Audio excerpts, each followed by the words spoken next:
call the meeting to order. And we will start with the Pledge of Allegiance.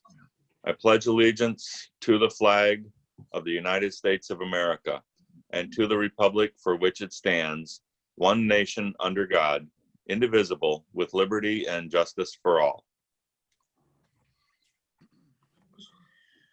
And if somebody would read the roll call, please.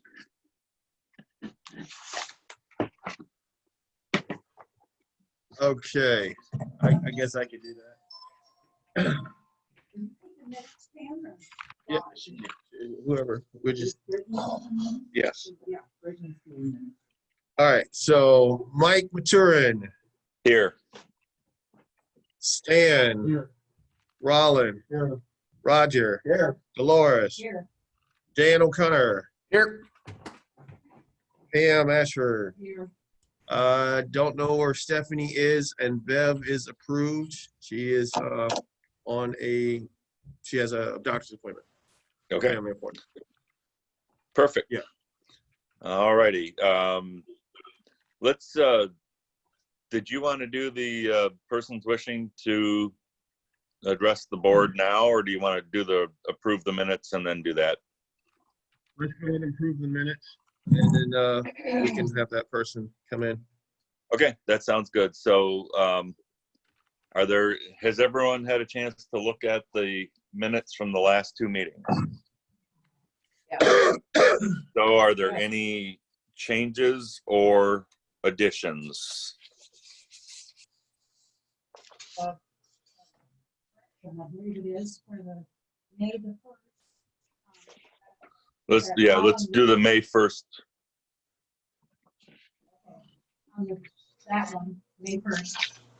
Rollin was excused and absent. But down a little bit, it's got that there was a motion made by Rollin. So I don't know if Rollin was there or not. He doesn't remember. Either that or it was Roger, maybe, because you came to the last meeting. I think somebody might have put Rollin instead of Roger. Yeah, because there's Rollin in a roll call vote. Rollin voted yes, and there is no mention of Roger. So yeah, because one meeting you came to the building when everybody else was online. So yeah. Okay. So we'll make additions on those. Yep. So show.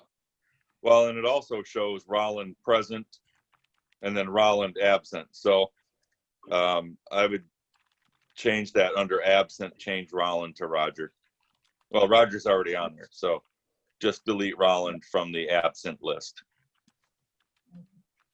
Any other changes to those minutes for May 1st? Hearing and seeing none, they are approved as amended. Now the May 19th minutes, are there any changes or additions to the May 19th?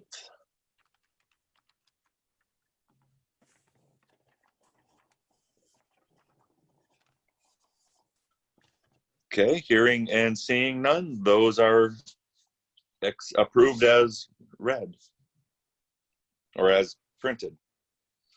All right, so let's move along to the, let's approve the May, let's go back and do the person that wanted to address the board.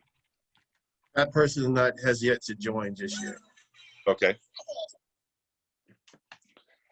Then we do need to approve the agenda, and I'm assuming that means the June agenda because May is long past.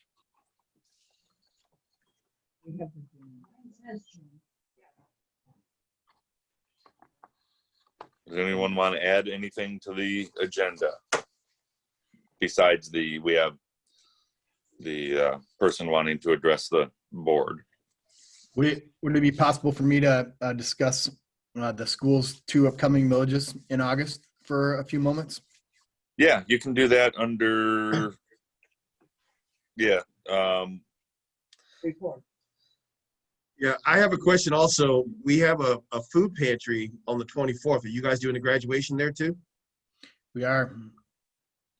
What time is that? Graduation is actually slated 2 ceremonies, one at 5 and one at 7, and that's all contingent upon the state moving to phase 5 or 4 and the number of outdoor gatherings, outdoor people that'll be allowed, and a number of different variables. So, Okay, well, Dan, if you want to go ahead and do and talk, that'd be fine. Yeah, Dan, let's approve any additions to the agenda. Okay, hearing and seeing none other than adding Dan, they are approved with the addition of adding Dan and the person speaking to the board. So Dan, why don't you go ahead? yeah, I'll be brief. You know, like I said, it's difficult to get the word out right now on the August millage requests. Obviously, with June essentially be no meetings around the county at this point.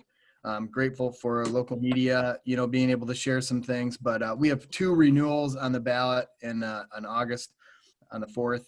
We have our 18 mills, which essentially provides about 90% of our state revenue, and that is 18 mills on non-homestead properties. It's been in place for over 20 years, you know, at this point, and obviously important to vote. I can't advocate a yes or no vote, but just really important to know that without that 18 mills, it'd be really difficult to keep the doors open. You know, at this point, it's crucial to our operating expenses.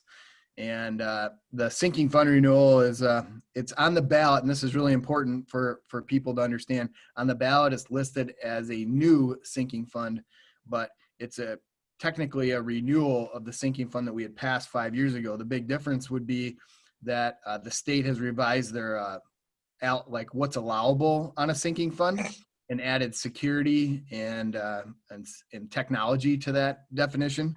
So that's why we have to present it as a new sinking fund, but it's actually an exact renewal of what took place 5 years ago and what was passed by the community, and has been a tremendous blessing for us to be able to repair roofs and infrastructure and different components in the district. So just wanted to, I guess, do our best to ask for help with word of mouth at this point. I know there's a lot of absentee ballots out there. We've been trying to reach the community different ways. I have weekly Zoom sessions scheduled during the month of July and Wednesdays at 7 for people that, you know, may have questions about this, but just want to try to, again, ask for some help in terms of just communicating the ballot initiatives that are coming up in August. And again, know that many people are voting absentee, so just trying to get some help to get the word out. We do have flyers and pamphlets available in the district office. If anyone would like those, I'd be glad to get those to you. That way you can distribute if you need to. And then, you know, obviously, like I said, if there are questions, please direct people to our district calendar and our website. You can click on the Zoom links to join in if needed. And I think I'm going to be traveling to like 30 meetings in 20 days, you know, here in the next 2 or 3 weeks. So I'm trying to get to all the township meetings and local group meetings that are going to attempted to be held at this point. So just wanted to let everybody know that those 2 initiatives are not additional taxes. They are just renewals of where we currently are and are crucial to the district. So. Great. Thank you, Dan. Yep. Anything else that you want to add? You want to do a school update at all, or? Yeah, I can do a brief one here. Sounds like the legislature and the governor reached at a budget agreement last night on a number of things to be able to hopefully try to fill our current budget deficits across the state, whether it be in the general fund or the school aid fund. I believe where they ended up last night, they've been telling us to prepare for a $700 proration. It looks like that might be closer to $200. Details are still, you know, waiting to be heard. Obviously, any proration is not good right now, but we're all, you know, every entity is dealing with, you know, financial challenges. So, you know, we're obviously cautiously optimistic that that's a positive step for us. And then they have not done anything with the 2021 budget yet. So that's just a wild card at this point. It probably will be until October, which timing is not awesome for us on that front. So we're just kind of hanging on and, you know, on a hiring freeze and just trying to be as conservative as possible. I'm very eager today for the governor to release her return to school guidelines, which sounds like it'll happen today at 3 o'clock. They had a committee working on that for most of the last month, trying to determine safety protocols and some of the expectations for face-to-face or blended or remote learning. So I'm assuming we'll get some pretty good guidance today from the state, with still things to develop, but then essentially we're going to read through those documents and then go ahead and get started. And the biggest thing we're just trying to explain to parents is, we're flexible. So if families want 100% online, we're going to be ready to do that. And if they want hybrid or blended, we're going to be ready to do that. And we're going to try to do as much face-to-face as we can, as long as we can keep everybody safe and, obviously have the right protocols in place to be able to do that too. So ready for just about anything, I think, at this point. So that's the mantra right now. And we're digging in. I did want to let probably people that may or may not know, Mr. Barber had resigned late last week and has moved back to Texas with his family. And Christy Thomas was working her way through her administrative degree and plans to wrap that up in December. So Christy has accepted an interim position as principal. And so she'll be guiding us through the 2021 school year, which, if she can successfully navigate this school year, I'm pretty sure she can navigate any school year at this point. So, well, good for her. Very excited. Congratulations to Christy. Yep. Great person. And obviously, very invested in the community as well. So we're excited to have her step in and really embrace the challenge that will be this current school year. So yeah, I think she will make an excellent principal. Which is better for you guys, this view or the other one? This is good. Like that? Okay. All righty. Can I ask All right. Dan a question? Yep, you can ask Dan a question. He can hear you. Would you explain what a sinking fund is? And do you have signs that we could maybe put in our yard? Yeah, so the yard sign piece is a difficult one. So I'm actually, again, I'm not allowed to advocate for a yes or no vote. If a private group of people wanted to get together and put signs in people's yards, they're able to do that. But it's really tricky with school millage elections in terms of what I'm able to advocate for and what I'm not. So the sinking fund, great question, can only be used to essentially repair or upgrade aging infrastructure, buildings. So essentially over the last 5 years, we've replaced, I'm going to give you the big projects, but we've removed asbestos tile, went to polished concrete. We've removed 30-year-old carpet out of the elementary and transitioned to, polished concrete there for students' health and, a lot of different positives from that. We've re-roofed the entire district, which was really about 3 full years of the sinking fund. If people remember, 6 years ago at this point, we had buckets in the hallways, in quite a few of our buildings and things like that, catching water and such. We've been able to resurface the basketball court, which was, about 20 years, and that's about the time that needs to happen as well. We were able to repair the handicap ramp going into the new gym and auditorium, which had some odd moisture issues underneath the concrete block. And then we were able to totally restructure and resupport the front entry of the high school building there and the canopy in that area. Those are a couple of highlights. There were other projects that were done as well. But again, I'm not real sure where we'd be without the sinking fund, at this point. And, roughly on the slate for the next 5 years, if we're lucky enough to have it pass, we're going to try to repair or replace the 1956 windows that are at the high school still. That's about a year project. It's kind of, this summer we're currently replacing our HVAC system, which would be tremendous energy savings applicable to a number of rebates as well. So we're going to be able to save some money on that front. But with new lighting and new heat technology, it kind of goes contradiction to windows as well, because you're going to be losing heat either way. But then, like I said, the next 5 years will be windows. Boilers will be somewhere in that 3 to 5 year frame as well. Our PA system is not acceptable right now in terms of being able to communicate in a state of emergency or basic things. So that's on the docket. Our security camera system is lacking at the elementary, in the high school, is technology is aging there. If you've been through a high school parking lot lately, it's not in the best shape of all time as well. So we need that as well. So like I said, on the pamphlets that we have, we probably have about $10 million of things that we'd like to do. Obviously that is a 5 to 15 year plan, that we just kind of keep just taking each bite we can along the way to do the best we can and update the district. So the sinking fund cannot be used towards wages and things like that. That's often a question I get, when it comes down to it. Can we pay people with that? Can we give people raises or et cetera? No, we cannot do that. It all has to be used for very, very specific building and infrastructure needs.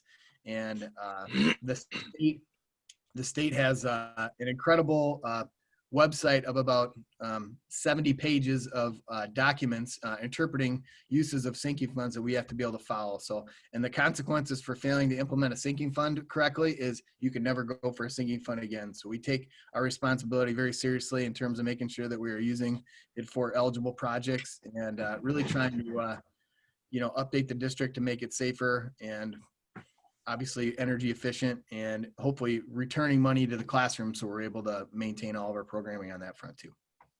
Great. Thank you, Dan. Any other questions for Dan? All right. Lenny is our person that wants to address us. Okay. Why don't you introduce that person?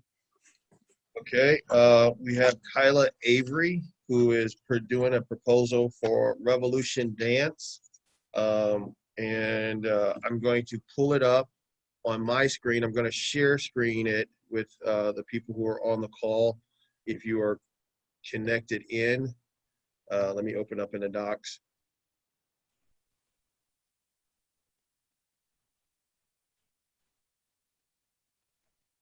Oh, where did it go? Oh, you're gonna get smacked later. I know. Yeah, it's right here. And it says I need access. Okay, I shared the access to myself. Okay.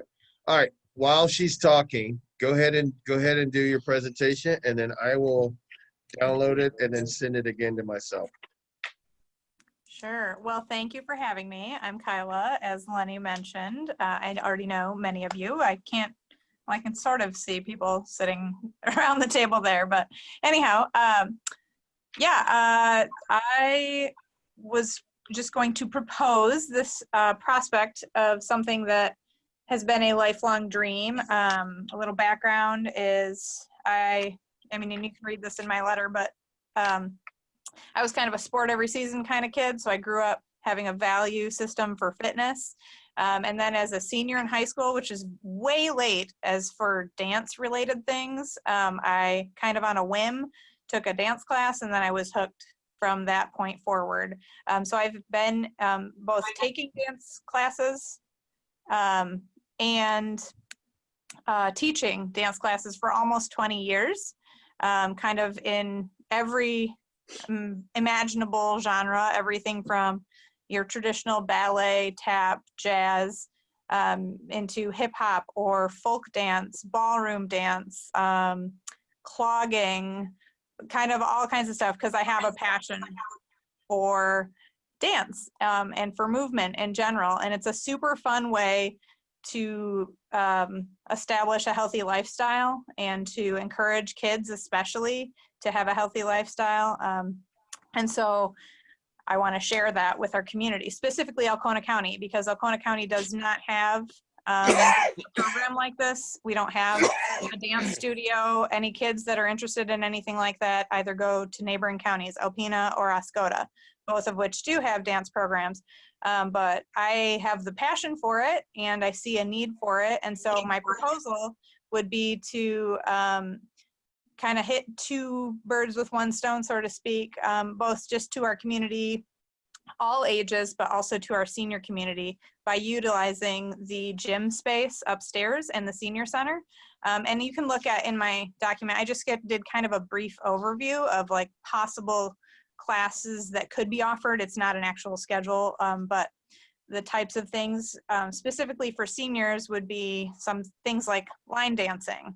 So like not a high impact activity, but that gets people moving. I know there are senior centers around that do that kind of thing, or a stretch and balance type class that's just focusing on slow movements and stretching and getting mobile. I know there are lots of other senior fitness type classes, and I know that's something the senior center has offered. And I would be more than willing to investigate those, get certified and things like that, if that were an opportunity as well. So essentially the way it would work would be kind of following a school calendar. I know Dan was just talking about the mysteries of school. So we'll see what that actually looks like. And I know we're in the midst of this kind of unknown territory. So of course there would be flexibility and, you know, if we're able to do something like this, precautions put in place. This gym upstairs is a huge space. It would be very easy to do social distancing and that kind of thing, which I know studios around the state are currently doing like augmented classes to be able to meet those needs, but also get kids in classes. And so in a nutshell, I guess, it would just be utilizing the space for that. It would just be the upstairs, so using the bathrooms and that entrance, and doing like 3 to 4 days a week of some evening classes from about 4 to 7 p.m. Those are ballpark things, and we'd kind of have to see what kind of interest there is. And then any seniors that would want to participate in class, there would be no charge. Those would be like my in-kind contribution to the senior population. That would be the benefit, essentially, that the seniors would reap and the senior center for me being able to utilize the space for our whole community. So multi-generational. So that's it in a nutshell, I guess. You can ask me questions or look at the document I sent over if Lenny's got that. I do. I'm trying to share screen. I'm going to share screen right here really quickly. You do square dancing? There was a question for you, Kyla. He asked, do you do shared square dancing? I have done square dancing. I mean, I personally have done it. I haven't necessarily led it, but I would definitely be willing to look into that kind of thing. I'm a big proponent of education, so I like learning more myself as well. So, sorry, I'm walking out to my car to get my phone charger. It's gonna die here. Okay, so basically, as you can see from the screen here, the classes that they are looking at offering are from 3 to 5 years old, creative movement, 6 to 8, 9 to 11, 12 and adult, ballet. For 3 to 5-year-olds, you have creative movement, jazz gymnastics, and pre-ballet. And then for ages 6 through 9, they would get ballet, jazz, tap, hip hop, beginning dance combo, and acro tumbling. And then everyone in this space would get this, and then the seniors would have access to, seniors and adults would have access to ballroom dancing. And then seniors 60 and older would get line dancing, and stretch balance. Is that correct? Is that how I'm reading your graph here? Yeah, you are reading it correctly. And again, those are just suggestions. So I'm open to other things. I know I've taught some adult tap classes that were actually all seniors. So if there was a desire for things like that, I'd be happy to tailor classes to meet the interest level that people have. Lenny, I have a quick question. Go ahead. Well, for me or for her? Yeah, address her. Yeah. Yeah, go ahead. I don't want to talk to you. Okay, yeah. I didn't think so. This is for Kyla, because I just want to get this straight in my head. So you would be, what you're asking is to utilize the senior center space for your instruction of youth and other classes for which you would charge. And in return, you would offer those classes to seniors free of charge. Is that essentially in a nutshell it? Yep. Okay. All right.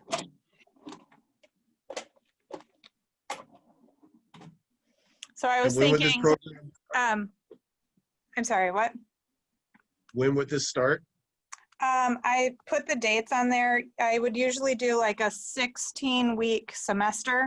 So I'm not sure exactly when school will be starting, but I put the last full week of August. So that would be August 24th would be the first potential week.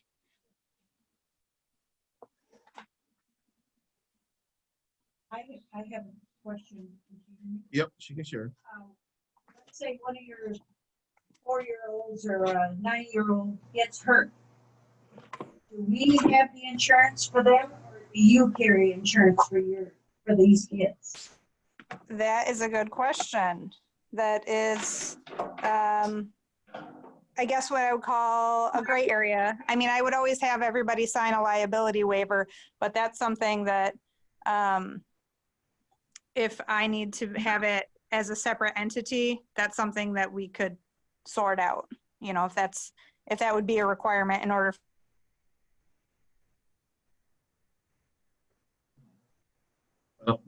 I think. That's one way you can shut her up. Yeah. Yeah, right. I know. Right?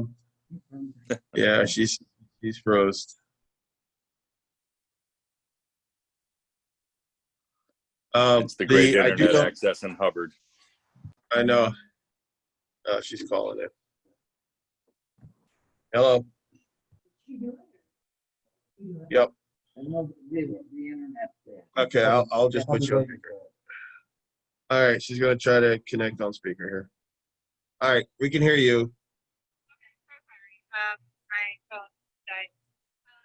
It's not gonna be loud enough.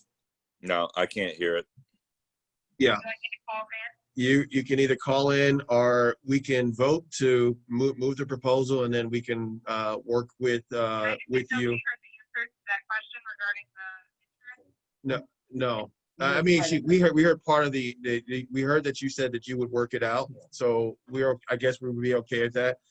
Since you haven't. I just said yeah. So what we can do is that we could vote to allow it, and then we would work out the particulars and then bring it back before the board and with all the particulars. And then, you know, we can vote to approve this and let them use the facility. I believe the time's going to be after hours, correct? 4 o'clock. So pretty much, yeah.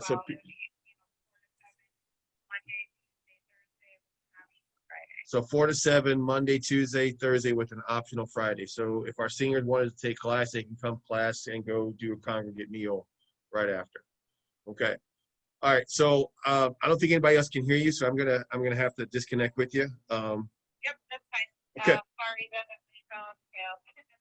All right. No worries. Thank you. Yep. All right. All right. Bye. Okay. So how would you like? Even come to one of our meetings that we have, and Yeah. the question I have, when we have the art kids here and eating, and the kids is upstairs running, making all kinds of noise, is that gonna affect our congregate meal people to hear all this racket, or isn't there gonna be a racket? It could be. It would. I mean, it's gonna be a racket, but it might be a good thing. Maybe they might hear like, oh my God, this senior centers has stuff going on. You know, they might want to go upstairs like, well, what's going on? Wait. Yeah.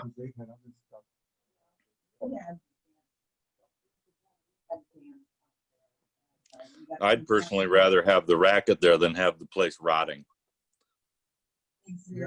Right.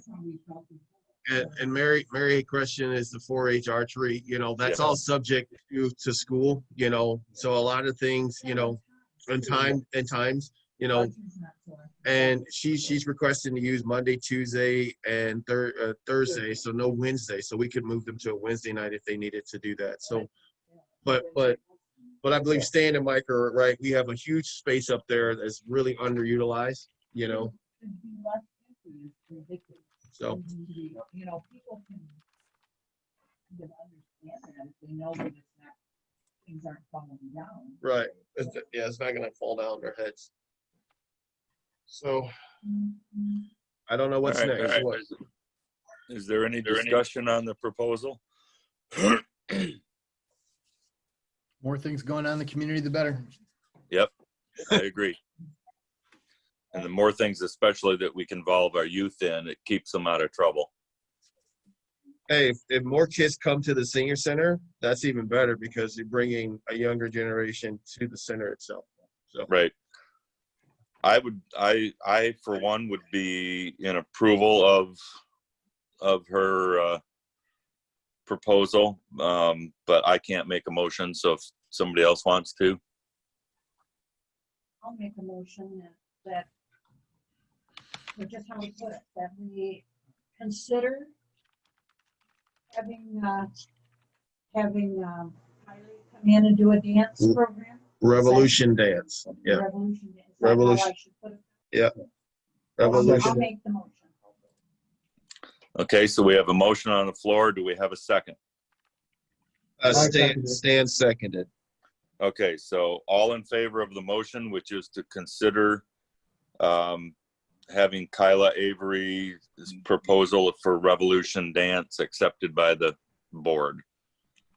Are there any questions or further discussion? Hearing and seeing none. What? No, go ahead. Okay, hearing and seeing none. All in favor, aye. Aye. All opposed, nay. Sounds to me like the motion has passed. All right. Also, Mike, financial report, Jim Morley from Stevenson and Company Okay. is here, so give her the opportunity to kind of jump in. I know, they're billing us by the hour. Sorry, Jen, I love you. No. Actually, she's next on the agenda anyways, so why don't you go ahead with that? Okay. All right, I'm not sure what you wanted me to discuss. I sent Lenny the balance sheet and the profit and loss statement. I don't know if everyone has had a chance to look those over or have any questions on those.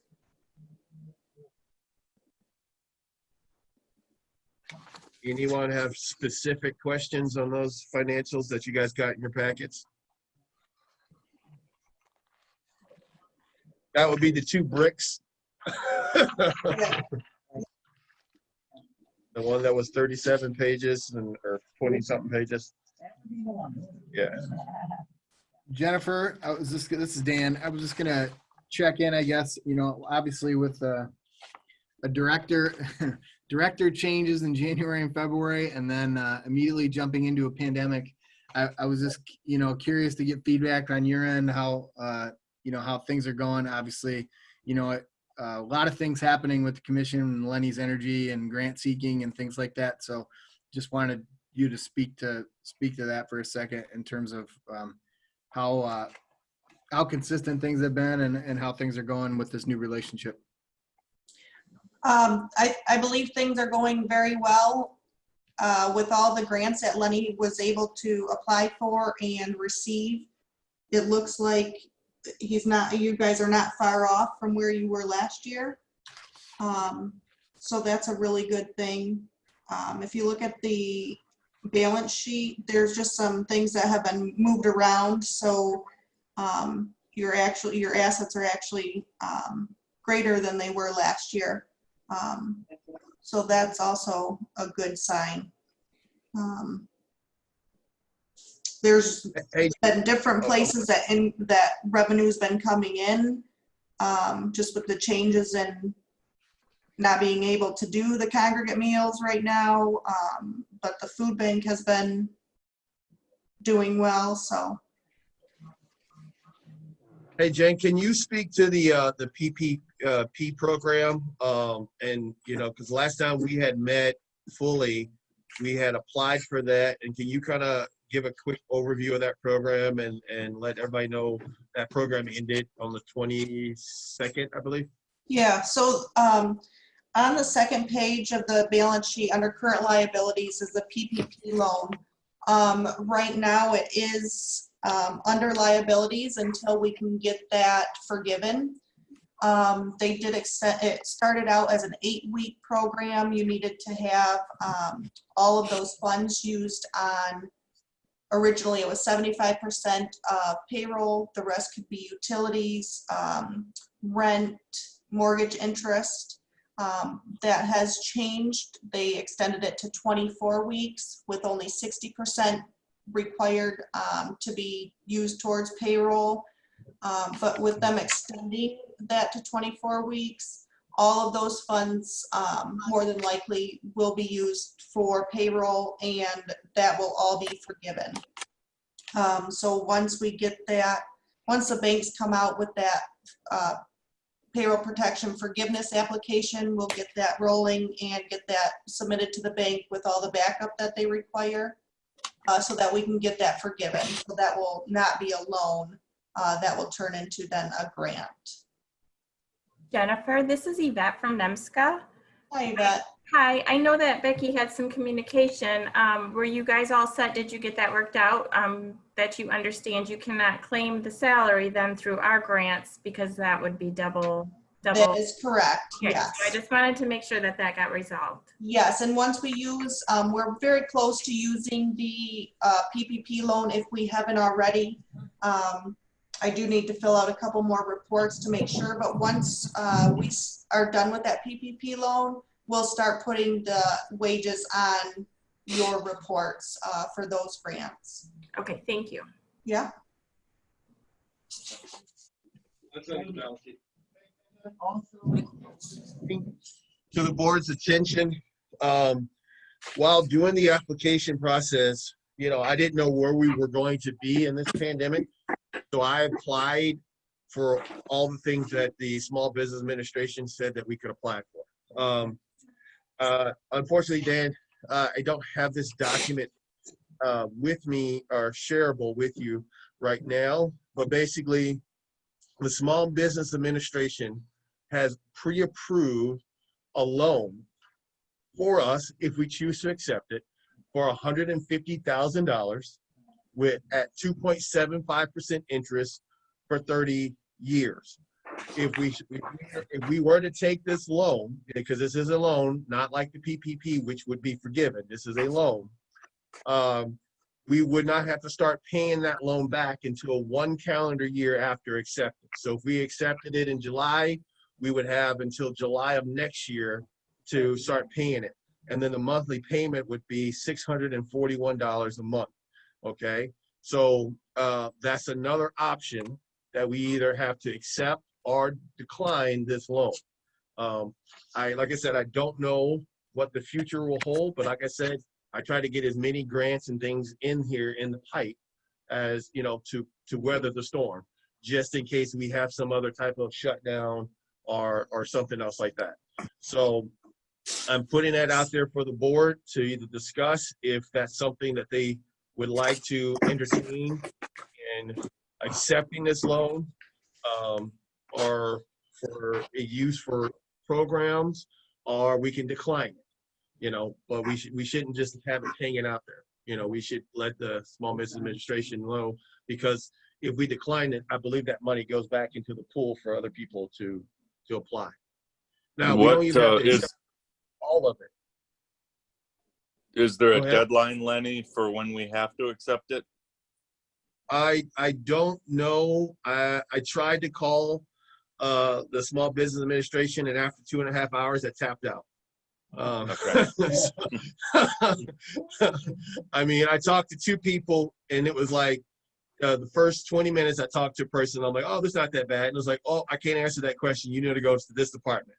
An hour later, I called up, well, this is a tier 2 problem. Let me send you up to management. And then after, you know, another 45 minutes, I was like, I'm done.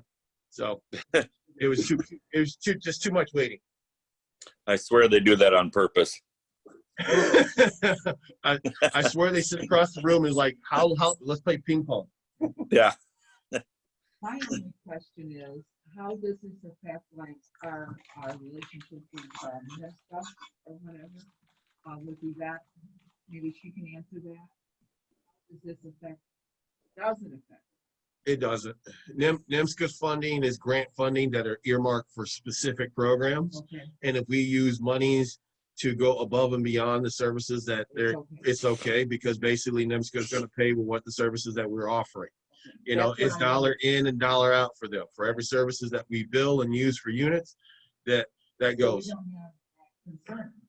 No, this would be, now the only concern that I have is that if it would affect any future loans by having debt already on the books.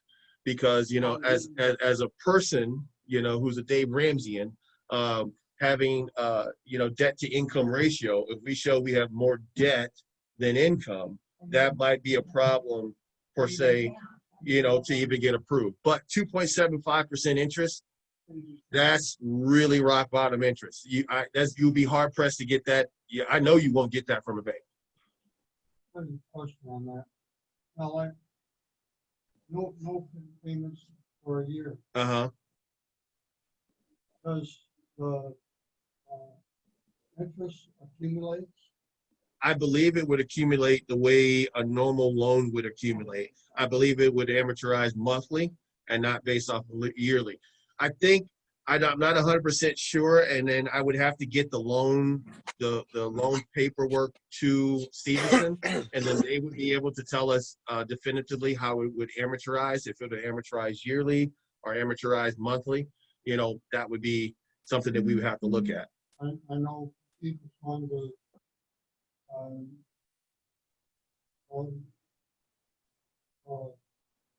appliance store finance a refrigerator for $2,000, no payments for 8 months. That part's true. But then from the time you take the loan out, up until you start paying all that interest. Governmental interest is a little bit different than like the finances you find at, like, you know, your local appliance places, because my student loans are at that rate and I pay like a few $100s in interest a year, you know, so it's not a lot, you know, and I have a pretty sizable nut of student loan debt to kind of deal with there. But like I said, I'm at like a 2.3 or 2.4% interest. So, but I mean, I wasn't going to investigate this further if the board didn't want to proceed in that this was one of the things that you could apply for simultaneously, the PPP and this, you know, emergency loan program that could keep us flush. You know, we have the cash, we have cash in the bank, you know, it's not something it's like keeping the doors open. You know, so we can easily decline and not hurt, you know. So it's up to you guys how you guys want to proceed.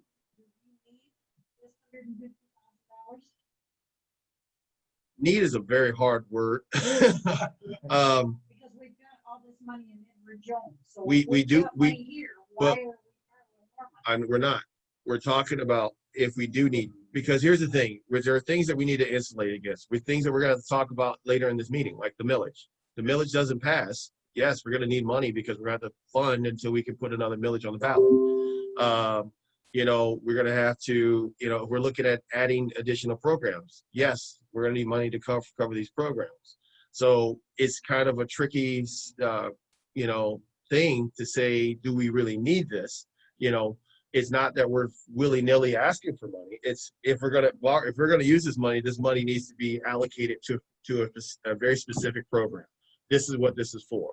But if we don't need this money, let's say no to it, so if somebody else can apply to it, and then we'll take it as we get to it. You know, because, you know, at the time, you know, I believe, when did we apply? I can't remember when we applied for this. I believe in March when this program came out.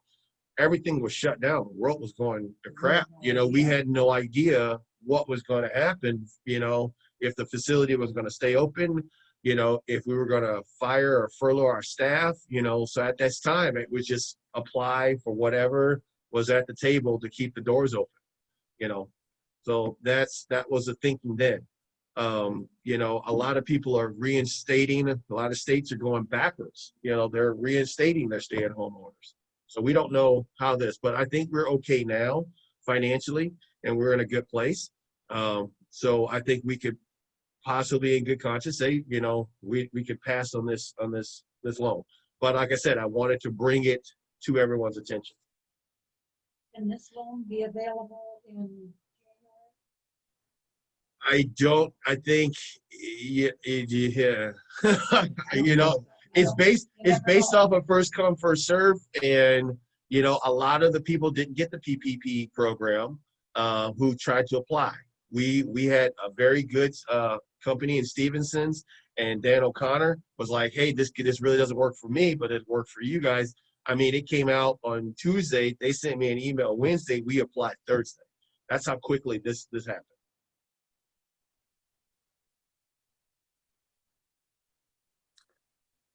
Any other questions for Lenny? I said, I think that if we passed on that, it might be better for down the road what our plans are in the next 2 to 3 years. But I don't know, because I don't know enough about that sort of thing. We plan on building. Right. Is this money be towards the new building? It could be. It could be as a down towards the new building. Yes. This money has no attachment to it. It is money that goes to the PPP program said for salaries, utilities, and everything else. This money is for liquidity, for your business, however you choose to use it.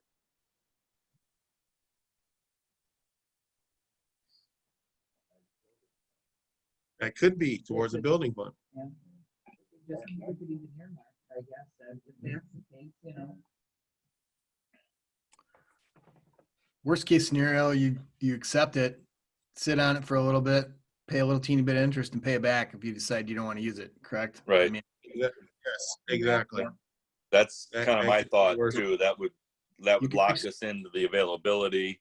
And if we choose to not use it, then we can pay the full nut back with a small amount of interest. But that way we've got it if we need it as a down payment on a new building or to get, you know, to pay the architects or whatever to get this other project rolling. well, you don't know. I mean, again, you know, if they allow congregate meals again, like you're not sure the amount of PPE you might need to be able to do, some distancing, you know, Right. pieces. I mean, there's just a million unknowns at that low of interest rate. You know, like not advocating running out and spending it as soon as we get it, but getting it and sitting on it. Heck, you could probably find an interest rate to invest it into short-term investment to be a That's push higher. or a little bit better, you know, than even what the loan rate that you're paying, you know. Right. So, you know, like I said, I mean, nobody's happy to go take out loans and things like that, but in these uncertain times right now, it may be better to have a little bit of backing and Yeah. then, you know, in December or January, maybe we put it on the agenda to revisit, you know, and try to see where we are with this. I agree 100% with Dan. Say, Dan, that if we take this 150,000, and can we put it in a special account and make more money, maybe make 3%? We could put it, So like, we would earn money. We can earn money on we this. could, you know, like I said, you know, I wouldn't say we're not putting it in the stock, but we could put it in one of our money market accounts, you know, that is like basically, you know, the exact same return interest rate that we have. Like our money market, I think it has like a 2.5 or 2.8 return. So basically the interest that we will be paying, we will be making back until we're ready to use this project. And then, like I said, if it's one of those things in the Cub Scouts, they tell you, it's better to have it and not need it than need it and not have it. So, Yep. you know, that's one of these options. I don't have a dog in the fight. I'm just saying, this is what the option is. This is what the government has approved for us to have based off of our current need and what services that we perform. They gave us this number. And they said, you can, based off of your data and what you guys are doing, you're approved for this number. Take that. It might not cost us anything. Well, I mean, it's going to cost us $641 for 30 years, Yeah. but yes, but that's not until for the first 12 months. So in 12, you know, if the 12 months we don't need it, we could pay it back and be okay. Mhm. So it's, like I said, it's up to the board. Well, board, does anyone have any suggestions or motions?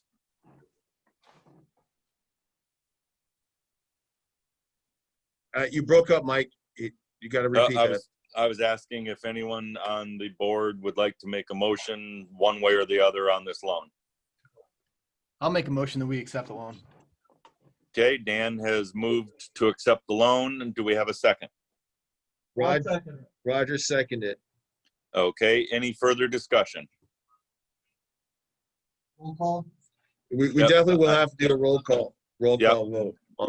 Go ahead and read the roll. Okay. All right, Stan. Yeah. Stan's an affirmative yes. Roger. Yeah. He's an affirmative yes. Dolores. Yes. Dolores is a yes. Rollin. Yes. Rollin is a yes. Pam. Yes. Pam is a yes. Dan O'Connor. Yes. Dan is an affirmative yes. And then me or you don't have a vote, but you know, for solidarity, for the greater consensus, Mike. Yes.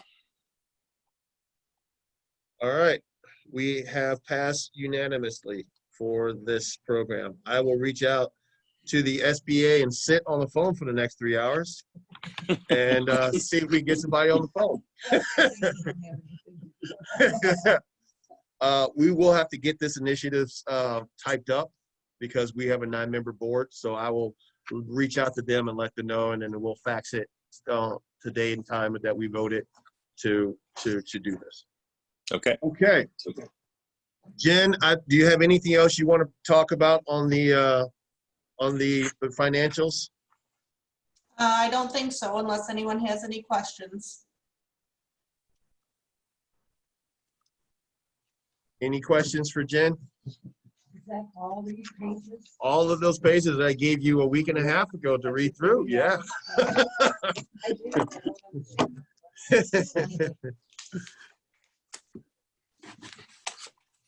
Basically, we have more money now than where we were last year. We have more assets than what we had last year at this particular time. So, are we good? We are good. I think. There we go. That's kind of the summary a little bit. We are good. Yeah, especially having the floor and the rug pulled out from underneath us. We landed on our feet like a cat. Even, you would have been good. You're right. This part, because of what Okay. Well, I thank you, Jen, for the Thank you, financial Jen. report. No problem. Are you gonna have Have a any great- other questions for me, or do you mind if I go? You can go. I don't think we have any more questions for you. We're good. All right. I'll see you Thanks, next Jen. month, hopefully. All righty.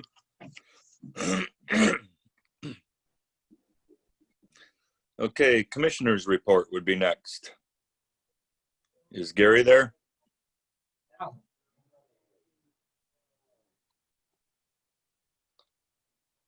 Can't find my agenda. Oh wait, I've been writing on the back. Looked like you were scratching your ankle. Yeah, I was looking for my agenda. I don't know where it went to. Well, next on the agenda for reports would be commissioners report. Okay.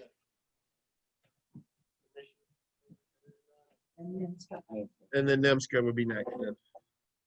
Yes. Commissioners, then NEMSCA. Wait, no, I got it. All right, Yvette, I am going, can you? yep, I'm here. Okay, go. I'm going to assume that Gary's not on, so I will go next. Just a couple of things. Our request for proposal process. The deadline was June 15th, so we do have the proposals that were submitted in, and they are currently being scored by the review committee. Our care managers are still working virtually as much as possible. They are not out conducting face-to-face assessments just yet. However, they do have required signatures, so they are out in the field obtaining those, but we are trying to social distance as much as possible.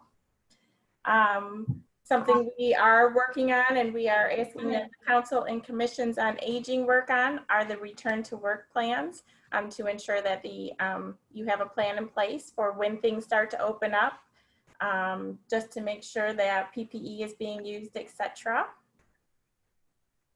I did want to make mention, we did get our letter of compliance out for both the waiver program and the ASA program. So you should have received those by now. And I just want to apologize that it took so long during this COVID time. So we did put a disclaimer in there that it's normally a 30-day turnaround, but Lenny, if you need additional time, you can just let us know. Yep. And one of the questions I had that I hope you don't mind my asking, I'm concerned a little bit with the congregate and the dance class upstairs, only to the effect of if it's during dinner time.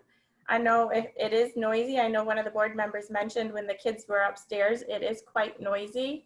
And I'm just worried that coupled that with the music, if you're going to lose patrons, if they're not going to be able to communicate clearly, etc.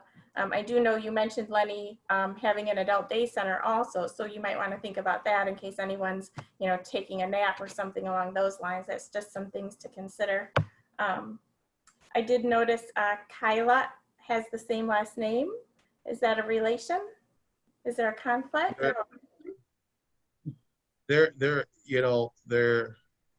That's why I didn't speak on this. There is a relation with that. As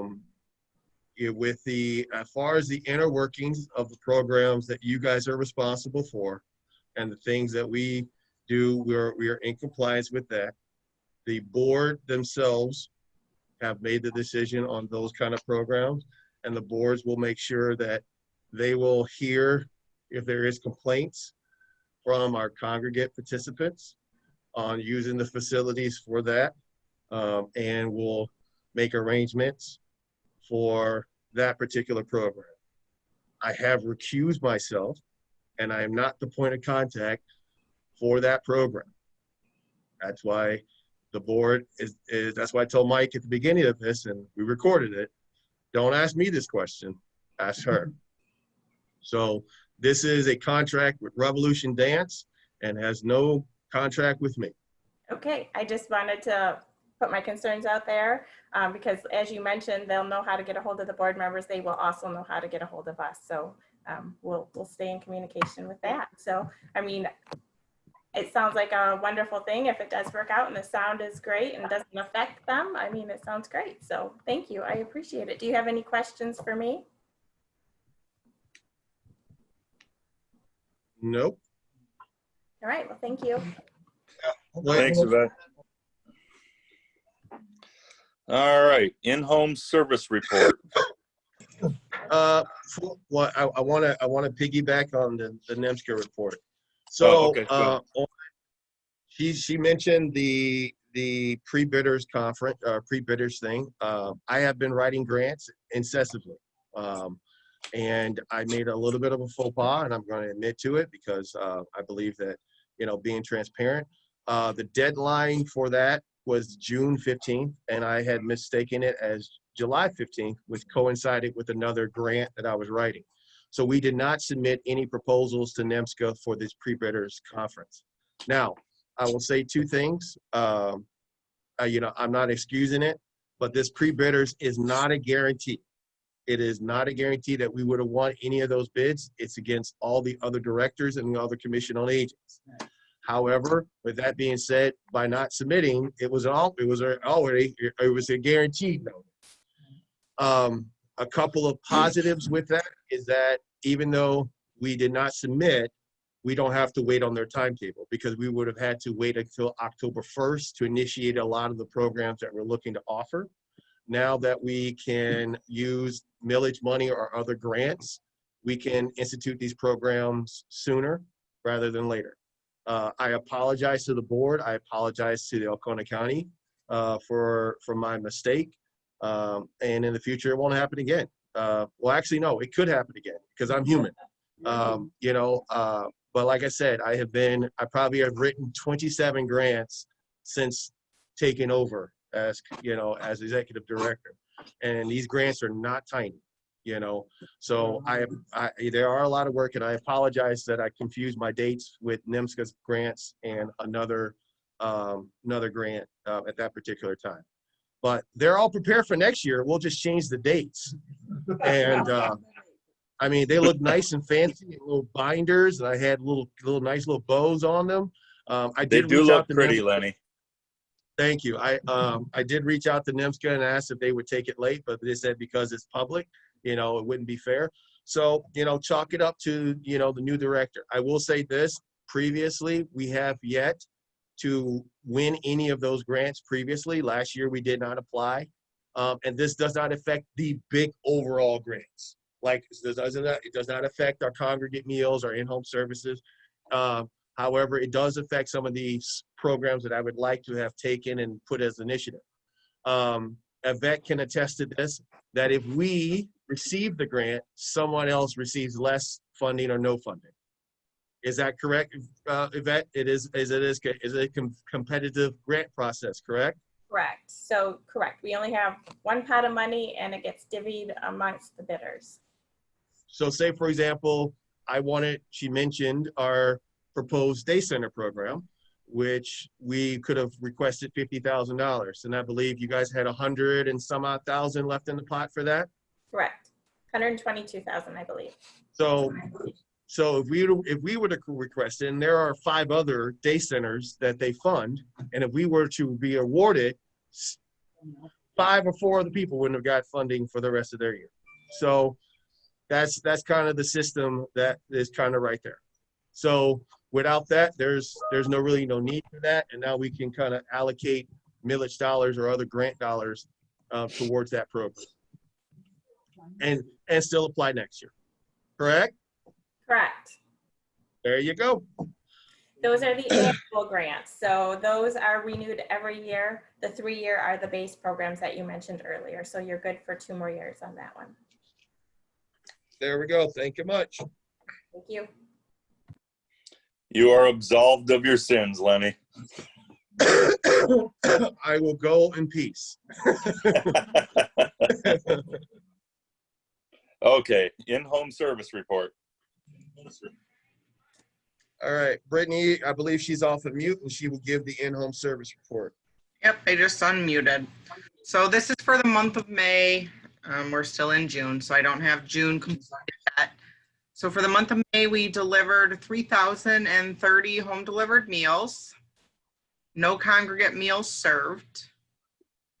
Provided 46 hours of homemaking, 46 and a half hours of respite, and 21 hours of personal care.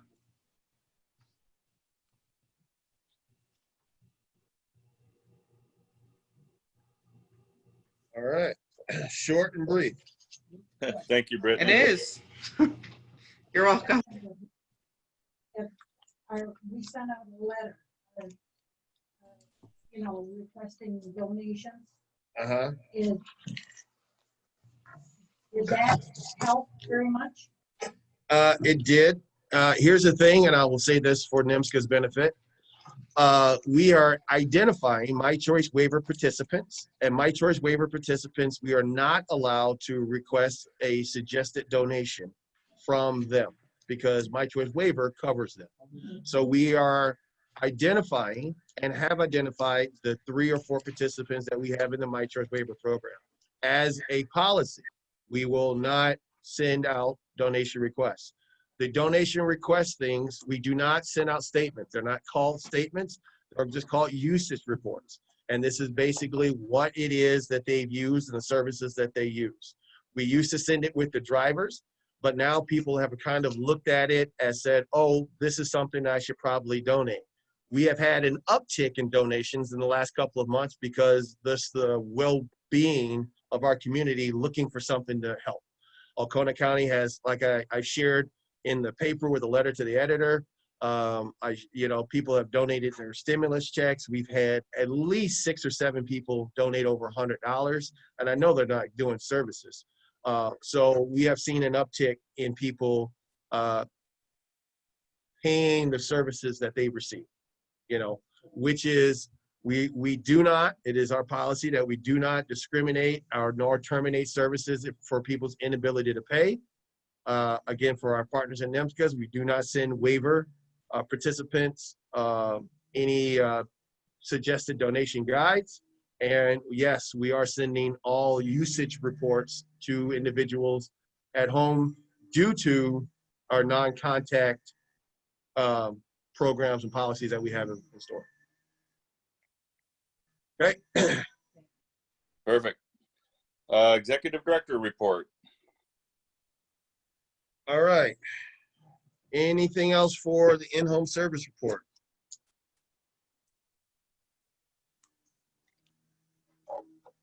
Nope. Mike, you want to move on to the next one? Yep, it's on to you, Lenny. All right, Mary, get your pen. make sure it's got ink. We got a lot of stuff to cover. Okay, Mary's giggling. We got a lot of stuff to cover, and this is where you want to turn your recorder on because this is where the magic happens. All right. No. Okay. So I'm gonna attempt to share my screen again because I want to start off with talking against our lawnmower guy and weed eater, which we hired a 14-year-old boy to cut our grass. Yay us for being awesome and hiring a young man who approached us and said, "Hey, can I cut your grass?" All summer long. And I'm like, absolutely, earn yourself a PlayStation 5, young man. So, and unfortunately, he'll find out what FICA is because we will be taking out this. Because I asked him, "Do you know what a 1099 is?" He's like, "No." I say, "Congratulations, you're going to learn what a W-2 looks like." He will get money. It will just be, yeah. This young kid, I know him, you know that he thinks Lenny is the guy. Yeah. All right. Let me, oops. No, cancel. Doing his job today. He says, I gotta do this tomorrow. Yeah, he said every Tuesday. So every Tuesday at 11 o'clock. And I'm grateful that I hear this at 11 because he's a man of his word. So let me share the screen for those individuals who need to see this. We're going to share, we'll just do share screen. That, share. Okay, so then, yes, I am an LSU fan and alum. All right, so here we go here with our slideshow. So this is the director's report. And this is going to take us through the millage. So we're going to kind of talk about the importance of the millage. So our first thing we're going to talk about is the millage, and in everybody's handout, everybody received, is our millage request for 2020. Okay, I did not find out to this till like the 11th hour, so we did not get a chance to get millage on the August. Our millage is going to have to be put on the November ballot. So the November 3rd ballot. You know, we're going to have to combat the presidential election as well as trying to get the word out for the millage. So let me explain where we're at. In 2016 through 2019, we asked the public and was approved for a millage of 0.375 per $1,000, so 0.375 mills to be inclusive for the years of 2016 to 2019. That has expired. Then we went back to the public and said, 2018 through my screen is in the way, through 21, if I have to minimize this if I can see it. Yeah, 2021, we requested a millage increase that would allow us to have a little bit more in operational budget. Okay, so that was a 0.25 mills. Okay, so that the total of both mills between 3.75 and 0.25 brought us to our current rate of mills, which is 0.625. That is our current millage rate. Okay, so with that, I propose a new millage rate of 8.25, which is an increase of mills of 0.2 mills. Okay, so here is why. 0.825 mills based on our average 3 years of fiscal year income of Elkona County, based off of that big giant number to the right here, would net us about $610,500. As current, our current rate of balance that we're using, like just for our current staff salaries, we're almost at $405,000. Okay, at 0.625, that would only have brought us $475,000. So that's a very, very small margin to kind of deal with. Okay, so why? So as you see, $462,500, and almost 405 of that would be just for salary. Okay, not even building upkeep or anything like that. So why the increase of 2.20 mils? Okay, which is an additional $148,000. Okay, so here is why. The ACCOA, we're looking at doing new programs. Here are some of the new programs. We're looking at doing the Adult Day Center. We're looking at doing the Oconee County Transportation Program. We're looking at working and developing a caregiver support program. We're looking at helping and doing elder law and advocacy service and information and assistance services. These programs do cost money. So let's talk about the Oconee County Day Center. I like to affectionately call it ACDC. Intro applause here. So, and our color is going to be black, so we back in black. You know, no kidding. All right. So, the Oconee County Day Center will provide relief for home givers or caregivers by assuming the safety and responsibility for your family member at our senior center. We looked high and low for places to put this. There are not a lot of good places that we could put a center. However, we could do up to probably 10 participants, you know, just offer it, get it started, get some experience in learning how to do it, fall flat on our face to get back up and say, okay, we don't want to do it that way. So when we're ready to roll this thing out bigger and better, we'll have this. So we'll have things like daily exercises, arts and crafts, education, learning programs, movies, socialization, holiday celebration, birthday celebration, mental STEM games, Wii games, meals and light snacks, relaxation and safety, all in the basement area. There'll be none of this goes upstairs because, like I said, the reason why we're building, this building is not handicap conducive. So I kind of just went through just a little bit of what the budget is going to be like for this program, okay? So ASA and the operation standards, okay, guide says that we can have a ratio of 10 guests to 1 staff person. That is the minimum standards that they said. You can have 10 people come in here and only have 1 person. I said no, because what if that person has to go to the bathroom? Then you're unsupervised. But according to the state, if we wanted to get away with it, we could do 10 to 1. That's not our standards. So we said we want a lower rate ratio. So our ratios, we're looking between 5 to 8 guests to 1 staff. Okay, so let's keep that in mind. 5 to 8 guests for 1 staff member. So let's look at the staff compensation rate. So let's say we hire a person, either they're a direct care worker or a certified CNA, a certified nurse's assistant, and their salaries are between 10 to 12 based off of experience. So now we have 20 guests. Based on our ratios, we need how many people? 3 staff, okay? So 3 full-time staff, you know, running at $11. So we took the minimum or the median between the two at $11 an hour times the most taxable hours, which is 2080. The most hours you can work in a year is $22,880. Now you multiply that out by 3 staff members, you're at $68,640. That is just staff costs. We hadn't even talked about the coordinator salary, equipment, supplies, printing, service contracts, you know, accidental things that we'll have to do, you know. So that is just that program. That is just one program that we're looking to add. So now let's follow it up with the second program that we talked about adding, which was transportation, okay? Just to have a transportation driver, and that driver is making $10.50 per hour, a full-time driver, that's $21,840.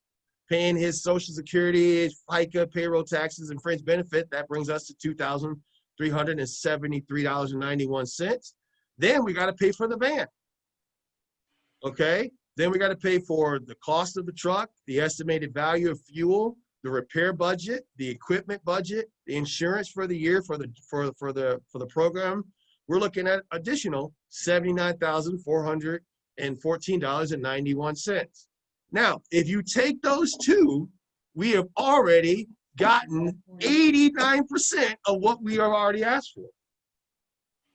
We have already spent the additional 20% bump or 0.2 mil bump that we requested from the public. So this is not a money-making endeavor to make more money off of tax dollars. This is to provide needed services. I can tell you right now, there is no day center in Alcona County. And I can tell you right now, Thunder Bay Transportation will charge you an arm and leg to provide transportation services. We can at least provide limited transportation services, even if it's helping people get to the senior center for Congregate Meals. That's gonna increase socialization. That's gonna do a whole lot of different things, okay? So those are just what I just prepared, just as a graphics of why we're asking for the increased bump in millage. You know, so to pay for those additional programs that we're looking to do, okay? So that's where we're at. I prepared a millage. I sent it off to our legal counsel. He read it over, and here's the language. Shall the tax limitation on general ad valorem taxes within Alcona County imposed under Article 9, Section 6 of Michigan Constitution be authorized to levy an amount not to exceed 0.825 mils, which is $0.825 per 1,000 of taxable value for a period of 6 years, from 2020 through 2025 inclusive, because you got to count 2020, 1, 2, 3, 4, 5. So that's the 6 years. Okay. For the purposes of providing funding for the Alcona County Commission on Aging to operate, maintain, and expand programs and services and maintain the Alcona Senior Center. Okay. The only difference from our previous millage, I put the word expand programs, so that people know that the purposes of asking for an additional bump in millage, because it is to expand our program and to help our community. So I submit the millage, which is, like I said, gone through our legal channels for your review.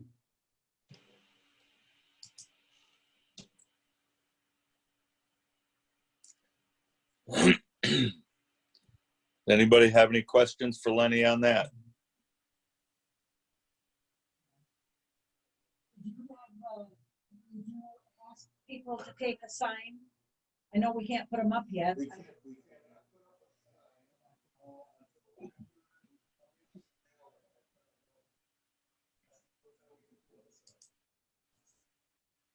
I had mine up and I had to take it down.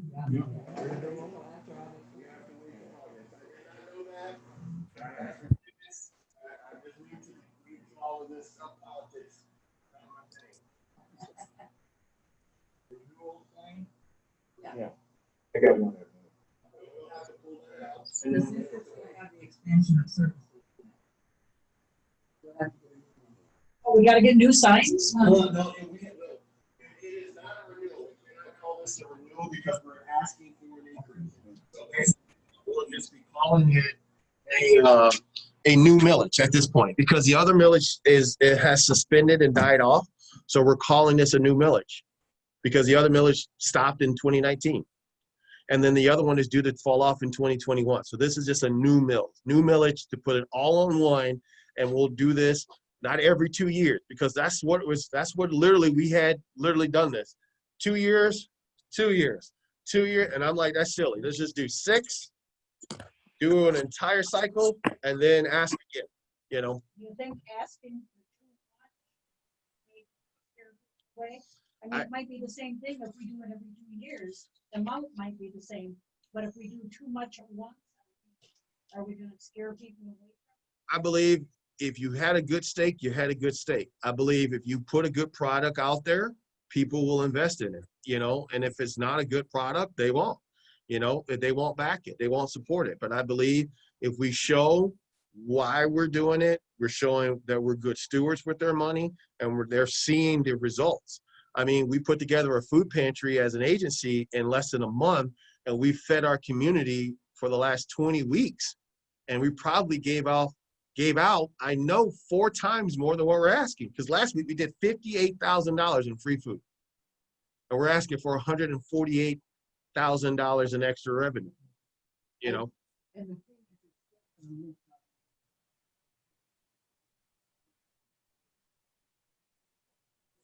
It's not in this that I don't think that it would make anybody happier to think, oh, for 2 years. I think 6 years would come.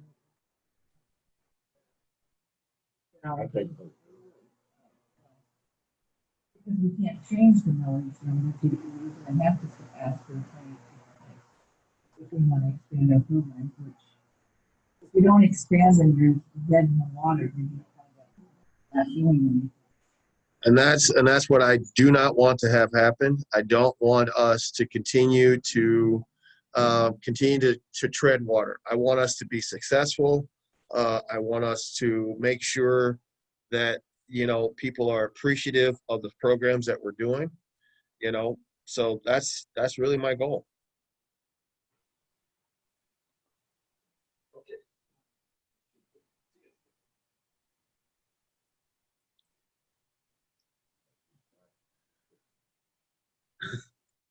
Okay, so that's on the table, Mike. We would need a motion and a discussion to talk about that. Yes. This millage. So we need whoever would like to make a motion. Go ahead. I, as chair, cannot. So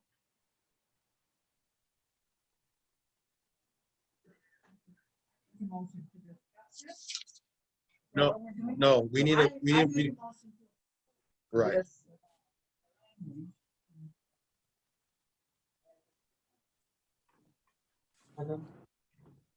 Okay, it has been approved by Rollin. I don't know if you heard that.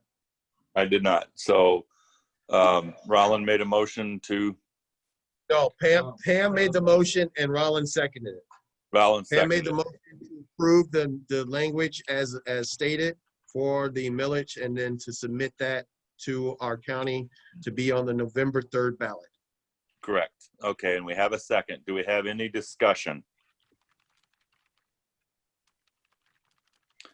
Even though we don't have to, I'd like to make this a roll call. Okay, Stan is a yes. Roger. Yeah. Roger is a yes. Dolores. Yes. Dolores is a yes. Rollin. Yes. Rollin is a yes. Pam. Yes. Pam is a yes.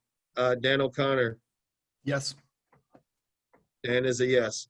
Okay, Mike and me, we don't get a vote, but, you know, for the greater consensus, Mike? I'll make it unanimous with a yes. Okay, so we have a unanimous yes for everyone. Okay, I will submit that here this week to be on the November 3rd ballot. Just in case anyone's wondering on the board too, under Robert's Rules of Orders, the chairperson of the board, which would be me, does not get a vote unless there's a need for a tiebreaker, just so everyone knows that's why we're doing that. Mike, since I have a lot more to go through, do you want to allow Mary to ask questions if you would like to ask questions about that? Yeah, I would say let's let her ask any questions right now. Only because I Mary, like you, Mary. Yeah, do you have any questions, or do you want to meet with me at another time? You have to unmute yourself.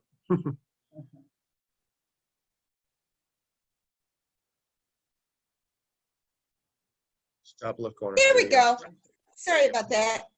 I would like to meet with you at a separate time, and if you could send me a copy of that verbiage, I'd appreciate it. But Okay. yeah, we'll go through it a little closer to November, probably before the ballots go out in the mail, and we'll get something in the paper. Okay, yeah, that probably won't be until like August, right? Yeah, after That's what I'm August. thinking. Okay, Okay. thank you so much. All righty, so let me go with the next thing on there. We talked about that. Next is the Edward Jones report. It'll look like a little printout sideways like this.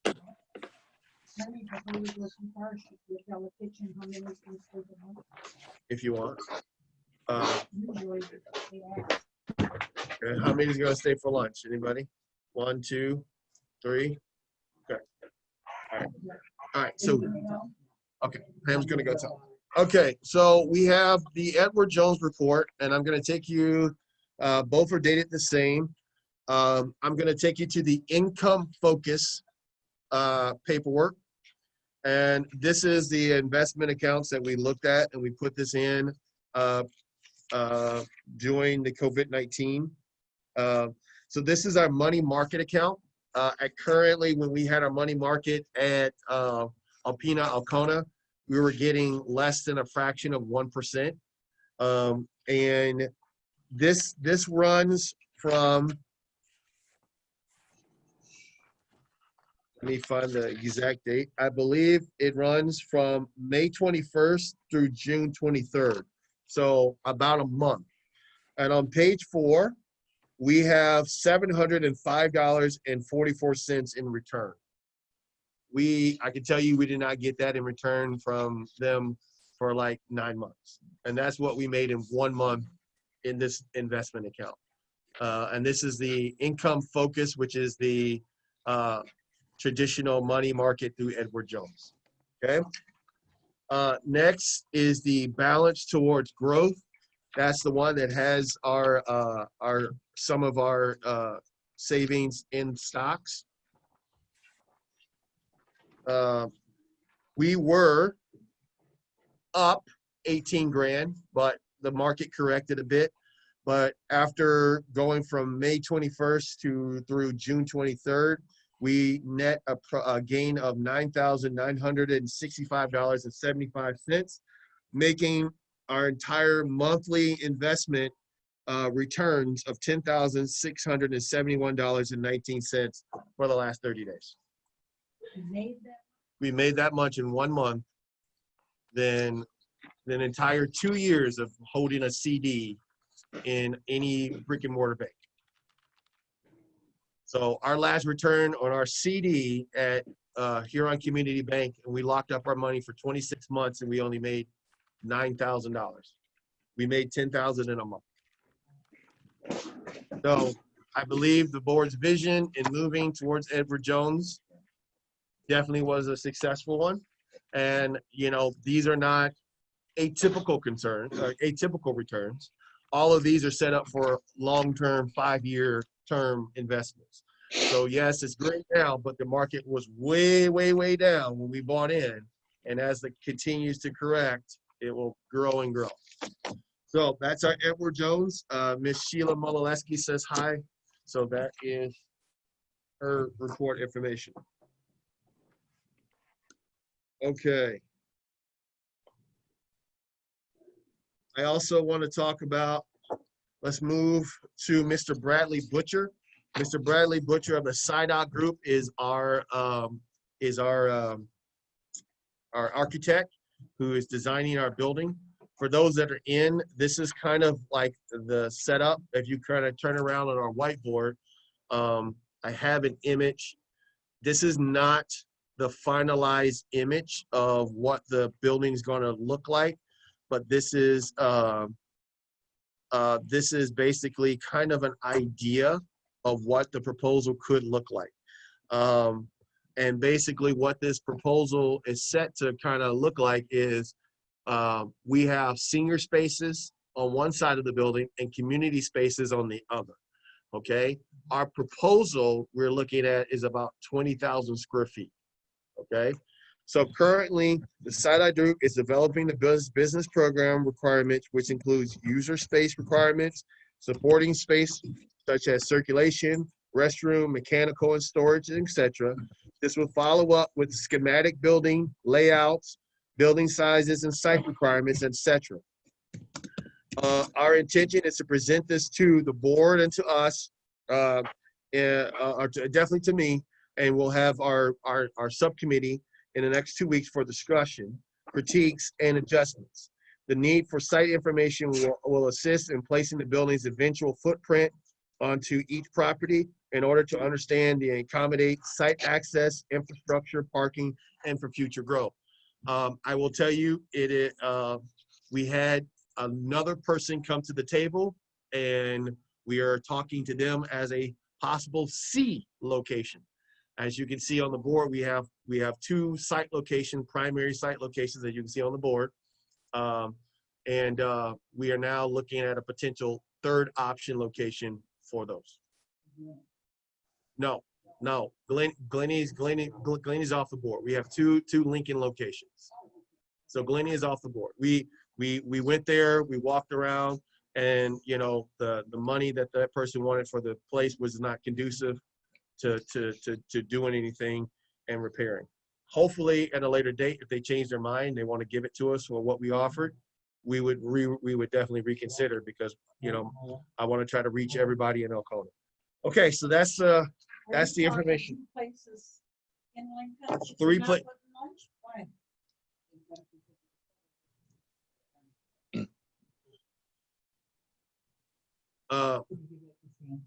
So basically, so that's where we're at. So we had, okay, that's fine. So we had, we can all go get something. That's fine. So basically there's that, we have 3 site locations, and we'll go into detail with that as it goes further and further. Okay, but right now they said that they're still in the design space, and hopefully in the next 2 weeks they'll have something tangible that we can look, touch, and move around. Okay, any questions on that, on the Edward Jones and the SIDOC group? Cool. Lenny, did you say you had a drawing or a model there to see? It's not an actual model. Not the scale.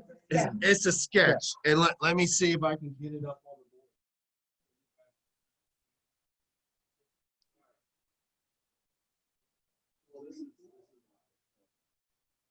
Okay, so basically this is kind of the sketch that we have.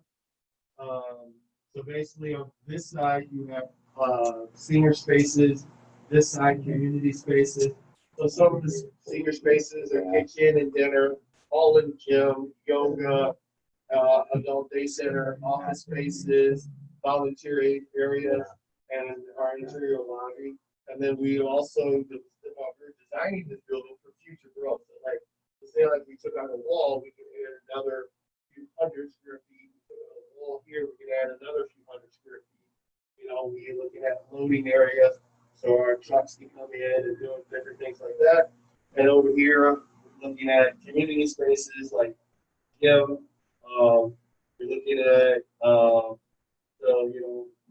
child daycare, activity room, business incubator, all that's over here. Got that? Does that make sense now?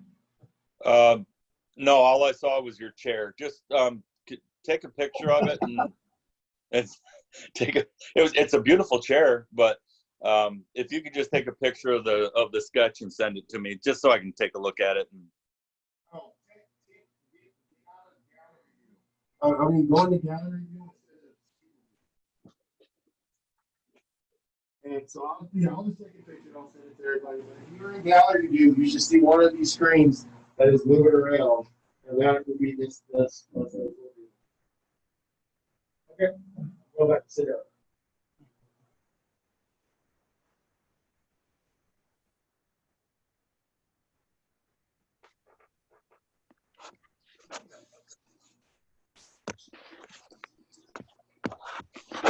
All right. Any questions on those two? All right, so no? Okay, so we got Edward Jones done and we got the SIDOC group. All right. Let's do COVID. So each of you would have gotten a copy of our memo to employees and our return to normal operations COVID policy. So this is our strategy for reopening. There is, hopefully all of you would have had the opportunity to review these and kind of go over this. I will kind of just hit some of the high points of this, okay? Our staff has already had a staff meeting of this, and we gave them the MIOSHA training that was sent out to the directors about the COVID-19 policy, and that is their responsibility to prepare and be safe. That preventing the spread of the infection in the workplace is wash your hands, wash your hands, wash your hands. And above all, don't touch your face, don't touch your face, don't touch your face. So we have also are limiting travel. Those people who are, we don't really have a lot of work traveling. but we do have those individuals who are doing in-home services. They are equipped with PPE.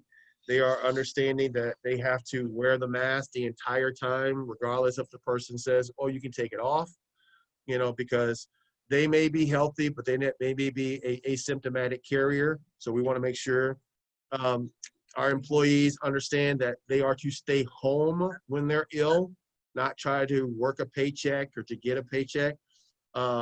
Because the PPP program has kind of ended, I really wanted to reiterate that, because the PPP program allowed us to pay people even though they didn't come to work. Well, that's ended now, you know. So those individuals who are not on unemployment, who are making a full-time wage, want to try to make all of their time. So we've really stressed to them, do not come to work if you're sick. So we are basically say that if you're out sick, you show symptoms, it may be necessary to request information from you or your healthcare provider. So if you're saying, hey, I was sick the other day, I'm going to say, okay, good. Bring us a doctor's excuse of what you had. You know, if it's strep or if it's just a seasonal allergies, it's not, I don't want to come to work today, so I'm going to claim I'm sick and still get money or get paid. I know we don't have people like that, but we got to put it in the policy, okay? We also have in our policy that information is going to be kept confidential, their medical information. We have a sign-in sheet that fever tests all employees that come in. We have a health questionnaire that is included in this documentation, which is the last 2 pages, last page of our screening, which basically asks them if they have a fever, if they have any coughing, shortness of breath, sore throat, diarrhea, have they been out or internationally in the last 14 days? Have they had any contact with anybody who traveled internationally in the last 14 days? Have they had contact with anybody from the who's anyone that is not from your immediate area? That was the one I added because you know, we're in this visit family during the holiday period, so we need to know if you are in a highly infected area. So if you came from a hotspot in Michigan, you know, we're asking employees to self-quarantine for 72 hours, you know, to make sure that we're safe and we're keeping our people safe. Okay. We're asking people to limit outside activities like avoiding public transportation, which is not a problem. But, you know, this is kind of adapted over generalized policy that we had to kind of put something in place. Okay. We also put in place a Corona report and concern form. So if any employee, staff, manager, board member, or persons can put in a coronavirus report concern form and say, I believe this person might be sick. Now, with that said, it is not anonymous. That person that reports it needs to go on record as reporting it. Can't be an anonymous tip. We don't want to work from that. We want to make sure that everyone is covered, okay? And that they need to give the information of the reporting party, and they need to give the information of the person that they're concerned about, okay? And then we will contact the person that they're concerned about and do an evaluation or investigation based off of that. We're not healthcare providers, but you know, we can have some kind of common sense, you know. So we're also looking at congregate meals. We reduce the number of congregates that we could have in the building. If and when we are ready to reopen, we're going to do congregate meals by appointments or by reservations. That way, in addition to meeting the NIPSCA requirements of having people sign in, we'll also have the contact tracing of who's here, who came in. We know what time we can schedule their arrival time, and we can schedule time to get them tested and fever tested and come into the building. So that is our dining policy. The reason why we're doing all of this is because the public has asked us to take this seriously. We're not making it political. We're not making it any kind of other statement other than we're making it about safety. That's it, about public safety. We serve a population that has pre-existing conditions and that are at a higher risk for this virus. So we want to make sure people are taken care of. While they're in the building, we're requesting that there be no physical contact, such as handshakes, hugs, kisses is prohibited. Meal attendees are encouraged to wash their hands before and after meals. Meal attendees are encouraged to wear face coverings at all times except for when they're consuming their meals. And then we're restricting any outside containers, bags are to be brought on premises, okay? So, and then we're also gonna be telling our congregates that we will bust your tables. So you just leave everything there. So everything will go from table to a solution of bleach, water, and alcohol that will kill the virus, and then it will be brought to the kitchen for washing, okay? We are restricting our visitors until further notice, and all non-essential visitors are prohibited. So if we have any vendors, or we have any people who are coming into the building to do repairs, they wear gloves and masks as well. So this is our policy that we're looking to try to implement. We also need to determine as a body how we are planning to, if we are planning to reopen. Okay, I will tell you this, there are some senior centers that are open. There are a lot of centers that have opened and reclosed back because they've had breakouts in their communities. ACCOA is one of them. So a lot of directors are really, the guidance from the state of Michigan is not very well. Right now, ACCOA, the Adult and Aging Services Agency, has stated that any individuals 60 years or older still be considered under phase 3 guidelines, which means they are to avoid large gatherings of 10 or more people and to quarantine whenever possible. That's their current recommendation. So if that's from ACCOA, which is the program that pays the reimbursement for the congregate meals, and their current recommendation says have our seniors avoid large gatherings of 10 or more people, you know, it is a recommendation. It is not a mandate or anything like that, but that's their current recommendation. So I give this back to you. This is our policy. This can be put in place. We can adapt based off of how you guys want to do things.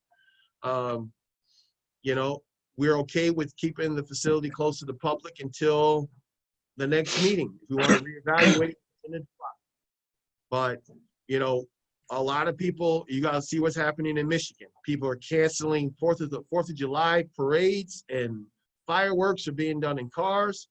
We're in very different times, you know. So with that, I yield the floor to you guys. What do you guys think?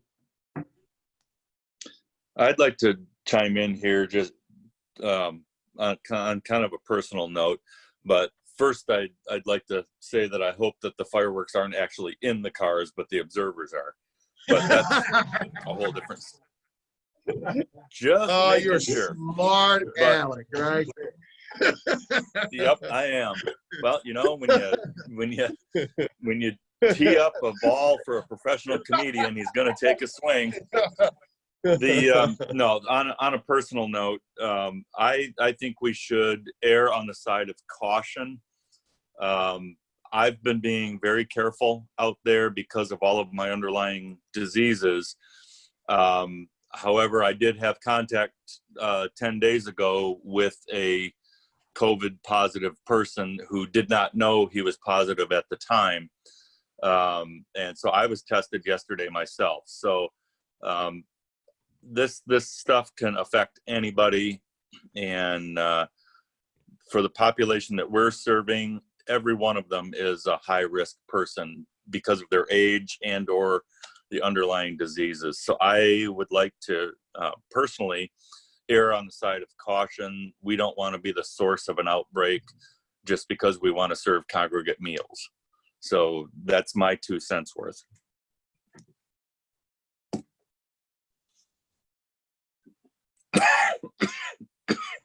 Mike, I tend to agree with you. You know, I think we wait and see, you know, if we navigate into phase 5, you know, in the next couple days or weeks. I think that's what's been on the docket. I just feel like things are going well. I think we're still serving and reaching, you know, seniors at this point. But That being said, I'd be curious to hear from the people that are in the room too, a little bit. Yeah. I know people are craving for human interaction at this point and trying to get people back together, but like I said, it's there's a lot of risk to it, and especially with the population that we're surveying, it's even more so. Right. Yeah, I'd like to hear from the rest of the board as well. Stan said it's best to wait. Would we be going to 4 days a week delivery if we don't go to Congregate Meals? Or are we gonna stay at 2-day delivery? We can go to 4, we can go to 2. That's something that our staff can kind of sitting down. We're waiting for the board to kind of give us a little bit of guidance. Right now, I've kind of been doing things that you guys have kind of asked me, which is make decisions on the fly, make decisions that are right now, and then inform the board of what's going on. Right now, we had a chance to sit down and talk about things. We see right now, we see the reports, just looking at the facts. Texas reopened, Texas is closing. Florida reopened, Florida is closing. So if Arizona reopened, Arizona is closing. So these are the things that I kind of see, already, and having we need to be, I guess, united in our thoughts, because it's really hard for our population to say, I can go to Roxy's and Right. eat and sit next to my buddy, but I can't go to the senior center and eat. That doesn't make any sense to them, and there's a disconnect. Well, the disconnect is we're also having a state entity that gives us guidelines. We have NIMSCA that gives us guidelines, and then we have, a board that also wants to have guidelines and procedures. Roxy is in the business of herself, not that that's a bad thing, but she has a different view of things. Then she's looking at it through a different lens. She's a business owner. We're looking at it as we're public servants. We're providing a service to an already vulnerable population. Right. So, and those congregate meal participants have been allowed to be placed on home delivered meals. So they're not missing any meals. So they're getting the same food and nutrition as if they were doing it. If they want to eat outside, by all means, they could take their meal that's been prepackaged and go outside, go to a park and eat it. It's just a socialization. Trust me, I would definitely love, because a lot of things I want to start trying to do revolves around people, but, I want to err on the side of caution as well, Would Yep. it be possible to have our congregate meal, but have it like from 3:30 to 5:30 and have, make reservations and 6 people at 3:30 and 6 people at 3:45 and 6? Is that a possibility, or is that kind is of? it worth it? Because every person that we open the door to, we open the door to that, and then we open it to I like to call it the rule of 2. I used to have a shirt that said, if this 2 person had this 2 person, and these 2 person had these 2 people, and they had 2 people, and they had 2 people, your 2 people, you just had 168 people with. Okay, I know the shirt was it was an abstinence shirt. So if you slept with 2 people and these people slept with 2 people, by the end of it, you would have 168 people. So basically, we took that same model and said, okay, we're opening our doors for 2 people, and they've been next to 2 people, who've been next to 2 people, who's been next to 2 people, then you have an outbreak. I could be a carrier and not even knowing it, because I'm still fighting with our health department to get us testing, because I consider us essential. I want all of our employees to be tested and be part of that essential testing group, but because I'm young and I don't really have a lot of pre-existing conditions, I could be asymptomatic and carry it off to you, who has hypertension and blood pressure and type 2 diabetes, and not know it. So I'm just saying, is that congregation meal or that congregate meal worth it? I hear it. Part of me says socialization, absolutely. Getting around people. We've had an uptick in suicides just even in Alcona County. Yep. So these are the things that I struggle with. they want to get out, they want. So do we need a motion to maybe stay closed until the July meeting? Or do we I believe that say would be, it right now, or? I believe we should. And, Yeah, and just I say. think we ought to make have a motion to to do that. reevaluate reopening until after the July meeting. You can say it that way. Yep. And then we could also put in that motion that if the governor opens the state, we could Postpone the decision re-examine. Until the July meeting. Did Dolores make the motion? Okay. Hang on, I'm trying to find, apparently the TV's not working. All right. Mike, can you hear me? I can. Okay, did you hear Dolores made the motion and Stan seconded it? Yes. Well, I didn't hear the second. I heard the discussion. So we do have a motion on the floor. It's been properly moved and seconded. Is there any further discussion? Hearing and seeing none, all in favor, aye. Aye. All opposed, nay. The motion has been approved. Okay, so the facility will remain closed until the July meeting.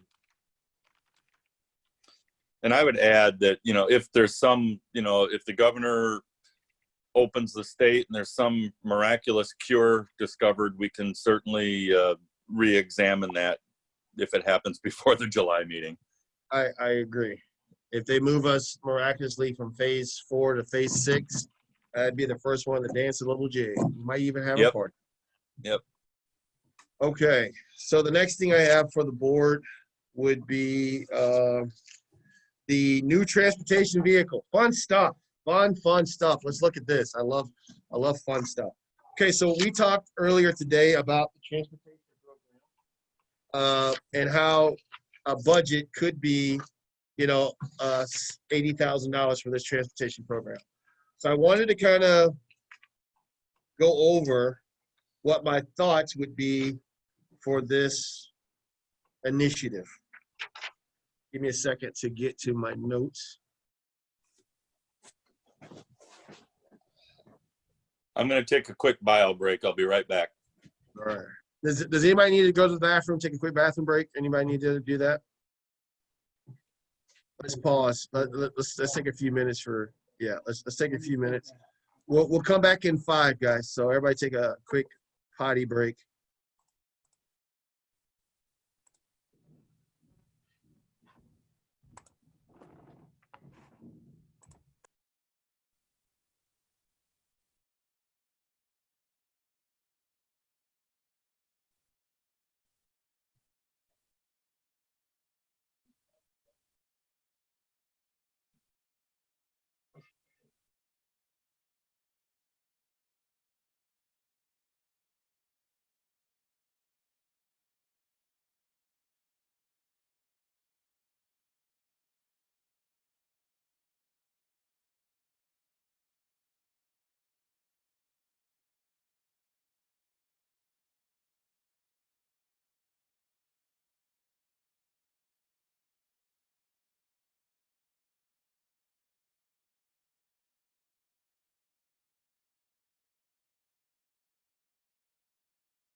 I'm back if anyone cares.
Okay, so it looks like everyone is back. Everyone's back at the table. So we're talking about transportation, and we have 3 initiatives. I am a big researcher. I like looking for things, and I like to plan for the future, if you can't tell. And a lot of things that, come across my desk, I kind of just say, well, not now. We'll put that in the maybe pile, or sometimes just flat out no. So I came across New Mobility Solutions, which is in Jackson, Michigan, which is like 3 hours south of us. And they buy handicap accessible vehicles, okay? And right now, the transportation industry is hurting. And if you're an investor, this is kind of the time that you kind of want to buy. Like, when gas is low and nobody's driving, that's when you go buy the cars, because the cars are cheaper. It's all supply and demand. So they have an abundance of supply. So I looked at a couple of different options, and I gave you guys a printout of a 2019 model Ford Transit passenger van 350 XLT. And I gave you a printout of a 2018 Ford Transit passenger 350 XLT. And I gave you a printout of a 2012 Ford E-Series chassis 350 SD. Okay. Now I had intended to put this up on the screen, but apparently the computer gods have spoken against it. So let's see if I can cast this again. Nope, it's not reading that device. Okay, so I'm gonna go to the website, guys, so you guys can see it on your end. And then we'll go through each of those vehicles. How's that sound? For those who are on the phone call. Okay, so I'm gonna share my screen. Give me 1 second.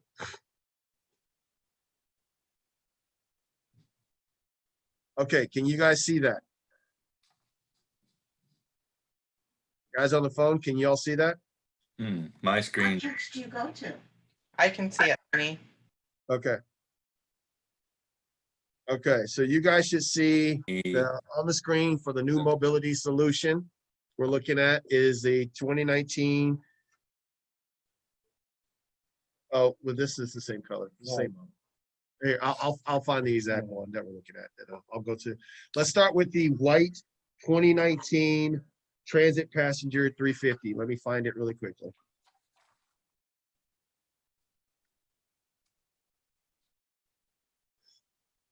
There we go. Okay. So this is the white 2019 passenger transit bus. It has a bariatric lift. It's priced at $49,900. It has 5,500 miles. The bariatric lift is the oversized lift that has 1,000-pound capacity. And these are some of the pictures of it. The board has a printout. So the people on the phone, you got a chance to kind of see this. This is how this transit bus would look like. The insides of the bus are as follows. It would fit, I believe, 5 to 6 people.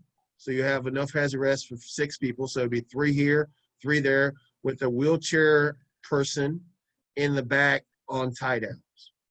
Everybody see that? Yep. Okay. So you can have 3 people with the side car right here and 3 people in this row with the wheelchair participant being mounted and hoisted and locked into the side compartment. Okay. And that has 5,000 miles on it, and it is a 2019. Okay. So I'm going to close out of this really quickly, and I'm going to go to the 2018 for passenger van that everyone should have a printout on. 2018 for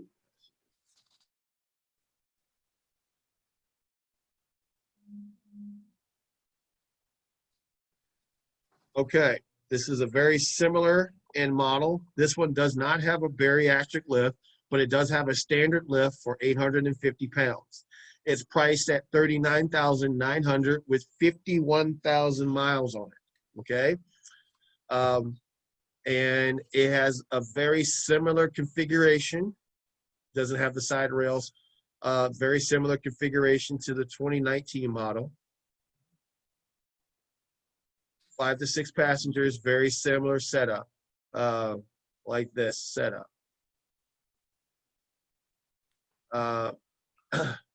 It can comfortably seat 2 wheelchairs in this particular setup.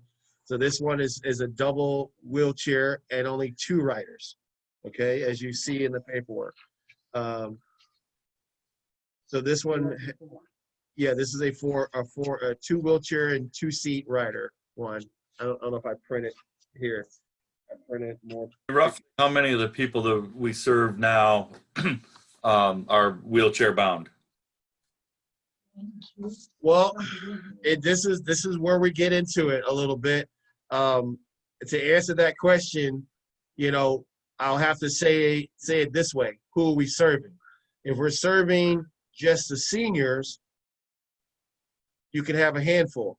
If we're serving the community at large, who would be the beneficiary of this program, it could be anybody.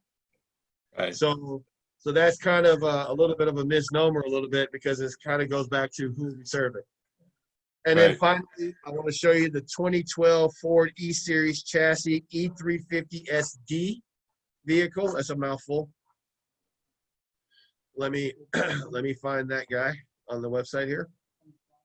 Yep, the 2012, which makes it about what, an 8-year, 9-year-old vehicle. Mm-hmm. But low mileage, fairly low mileage. All of these vehicles have been bought very low mileage, and that, you know, really for the age of the vehicle, not very bad. This looks like something that you would find on like Frankenmuth or something like that. They're little shuttle buses. So basically, this is a shuttle bus option. The back chassis back here has the handicap ramp, and a lift or a ramp. It has a lift, Okay. lift place on there. I didn't print out the printout, guys. I apologize, because I had intended it to show that up here. But the capacity seating on this bus is 12 people. 12 people plus handicap. So we can, I believe you can probably do 2 with side hoists. You can do 1 to one wall, 1 to the other, but you can seat 12 people in this bus. So there's 6 on either with a center row down the middle. Okay. Now they're asking for $20,000 for this, so $19,900, and there'll be a $200 processing fee. And because we were a 501c3, this vehicle would be $20,000, $100 out the door.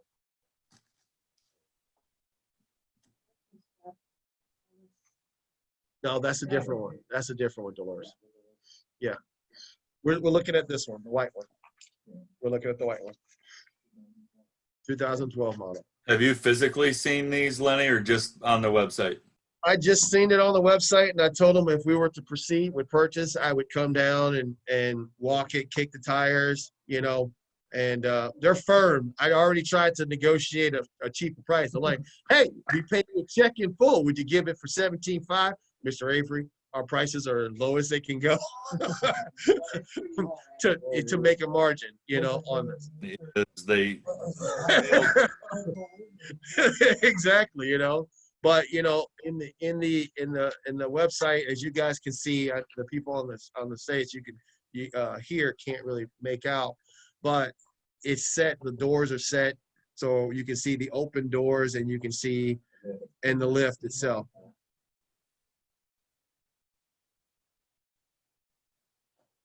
Oh, we might be back. Hold on. Let's see. Boardroom TV.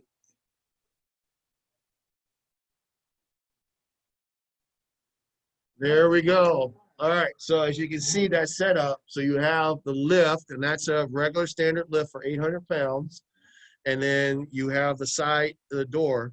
So, and as I was showing you the inner parts of the workings right here of the ramps, you see down the hall, you have enough for 2, 4, 6, and then 2, 4, 6. What I think 2 handicapped people could sit either side and be locked in, which would be pretty awesome. You know, ideally, I like to have a fleet, but we got to start somewhere, or we could start somewhere. And we could probably get this program off the ground and have it up and running probably by September, ready to go. You could, in theory, social distance with this bus. You can do 1 to each row and only do 6 participants, you know, and have, you know, you can say 1 participant can sit on they have to sit on the outer rows, and then no inner aisle seating, you know, so we would reserve the no inner aisle seating, and everyone had to sit outer aisle. And that would be enough social distancing to go from this person to that person, you know, to give them that space. So, yeah, even in the height of a pandemic, we still to provide it. Okay, so if you can't tell which one I like, I will tell you the white one, this one right here, because it seats the most, it has the most versatility. It's the cheapest of the options to start this program, but I ultimately would like all of these, you know, all of these up and running. I will do my best if we are approved in our millage to readdress this, you know, to do it. But I can tell you the value of these are going to go up. You know, once everything goes back to normal, these things are not going to be this price. This is like a truck, you know. Well, actually, you know, you pay $60,000 to $7,000 for trucks. You know, this is priced less than a Toyota Corolla. You know, to do these transportation buses. Lenny? Yeah. Yeah, I tend to agree with you as far as the versatility. My only concern, the bigger one, is gas mileage because it is a 10-cylinder, but it also, you know, it would do the job of 2 of the other transports. So exactly. He didn't put what the gas mileage was on there, probably because it's so bad. But Dan O'Connor shot me a message too. He had to leave the meeting. He also thinks that the white 12-passenger is probably the most versatile. Right. So I'm going to stop sharing a little bit so I can go over my notes so I can kind of reference the notes. So here's what I was thinking when I kind of went through. I found this report from the state of Michigan back in 2005, and it basically said this in a nutshell, that they need to fund senior mobility and transportation programs because it keeps seniors independent longer. So I'm going to say this, Mary, because, you know, I'll give it to you, but, you know, if it takes flight, if it comes back, yes, let's do a story about it. But I took that report, all 138 pages, and I wrote a nice little letter to Sue Allor, and I submitted it and said, hey, even you realize that this needs to be a service that you fund. Please help us purchase these vehicles, you know? So that we'll see if we get anything back from that. But what I'm trying to do, I got a sneeze coming. What I'm looking at trying to do in this program, this transportation program, is not to keep it on the backs of the senior center. I'm trying to find United Way dollars, Northeast Michigan Community Health Foundation, the Suburban Mobility Authority for Regional Transportation. That is a grant that funds these rural transportation programs. I called around. There's a commission on aging in Monroe down by near Ohio, and they cross over into Ohio, and they have a fleet of 7 vehicles. And I kind of looked at some of the things, and I kind of modeled this program off of their existing program. Because why reinvent the wheel? If somebody's doing it right and they're doing it and they've been doing it for 10 years, why reinvent the wheel? I had a couple of questions, and this is some of the things that they kind of gave me back as feedback. Okay, so they do a ride program, which is door-to-door service by appointment. So basically, people call them up and they say, I need a ride to my doctor's appointment. It's in, let's say for our areas, it's in at the Alpena Center. Okay, so here's how they run. Okay, so payments of services are either billed monthly for those individuals that you trust that are like, okay, they're part of the senior center, they have it, or they can be made at the driver. They have a little swipe card, that they pay the driver. And then basically here are the fees that they normally do. So any Monroe County, so I adapted this just using their numbers. Any Alcona County resident age 60 to 35 or 60 and older pays a round trip fee of $35. That's all they pay, $35 if it's in county. Okay, trips outside the base service area will incur a 0.65 cents a mile or $1.10 mile to be added at a base rate. So you call us and say, I'm 63 and I need my doctors to take me to Petoskey. Okay, so that means you're taking our entire bus, because like ideally I would love to have multiple so we can do those kind of runs.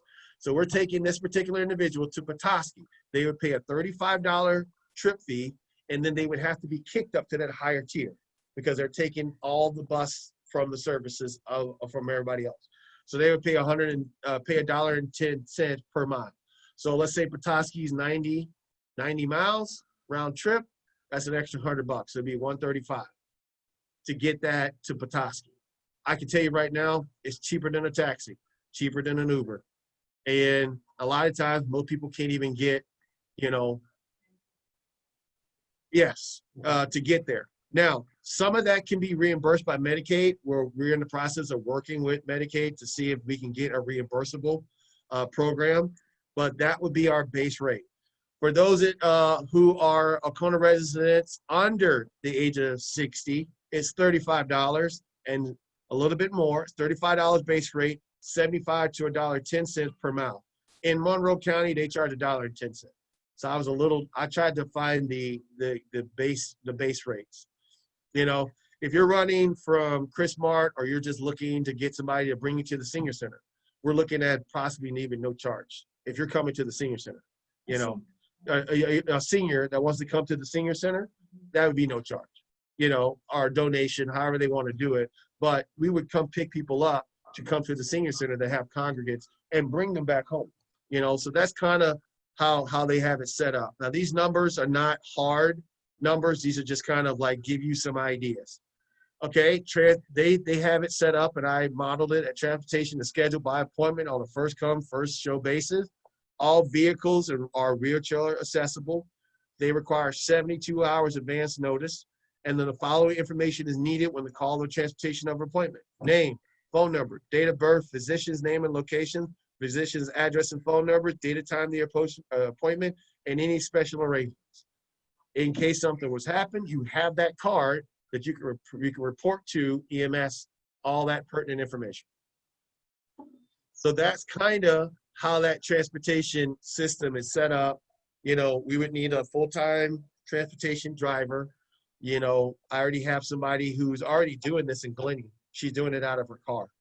And she said she does it for 5 to 10 people a week. And she does it out of her car. She's part of the Lot Baptist Church. And, she said she's a senior herself. And she said that she would love to jump at the opportunity to work with us, even volunteer. She has a chauffeur license. You would need a chauffeur license. I have a chauffeur license, but I'm not driving the bus. It is not. A CDL is a truck driver. We're not doing it. We're not driving a truck. I believe so. And then I got Lappin Agency working on the insurance portion of that now to see what the insurance cost to us would be to cover. It is probably not that much different, and it maybe a little bit different than our current home delivered meal program, because we're already out there doing transportation. We would just add this rider to our current policy. So that's kind of what we're thinking. So what I would like to do is start this program. And my initial program to start is I would like us to purchase this 2012 Ford E-Series chassis, the E350 SD bus at $20,100, with 63,900 miles on it, for the purposes of offering a limited transportation program to our community. That tax? Red tax? We Here it don't- says we don't- 1990. We don't pay tax. We're So why are we to a 20, because there's a $200 fee for them to print out the tax title and license to get all that stuff transferred. We still will have to pay whatever the Secretary of State tell us to pay to get the title and stuff. But for the most part, they're charging us $200 to prepare the paperwork. No, the girl that's on our board there, they have somebody there that takes people to their appointments. Mm-hmm. So would be, if we're gonna charge this much, they only charge this much, are we gonna get these? I've already clients? researched what they charge. They do patients only. They don't do to the public. Right, They also have a differing rate, and they have a third-party company that they contract with. It is not Alcona Health Center. It is a third-party company that they contract with. some people in the But that's because she gets a Medicaid reimbursement rate. Basically, when she does mileage, that's all she gets is mileage. Okay, she doesn't get an agency rate or fee, So basically, Medicaid reimburses like 50 cents a mile. So let's say she drives somebody to their appointment. She would say, I did 26 miles today. And at the end of the month, Medicaid would give her based off of that current mileage. And then, so basically somebody signs that she did it. The doctor signs that there was an appointment and did everything else. We are looking at expanding this.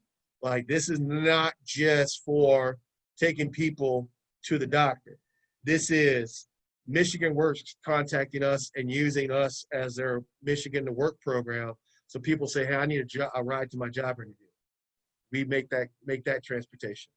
Hey, I need to go get groceries, and we make a circle route. Or I'm trying to get to Barton City. Can you help me there?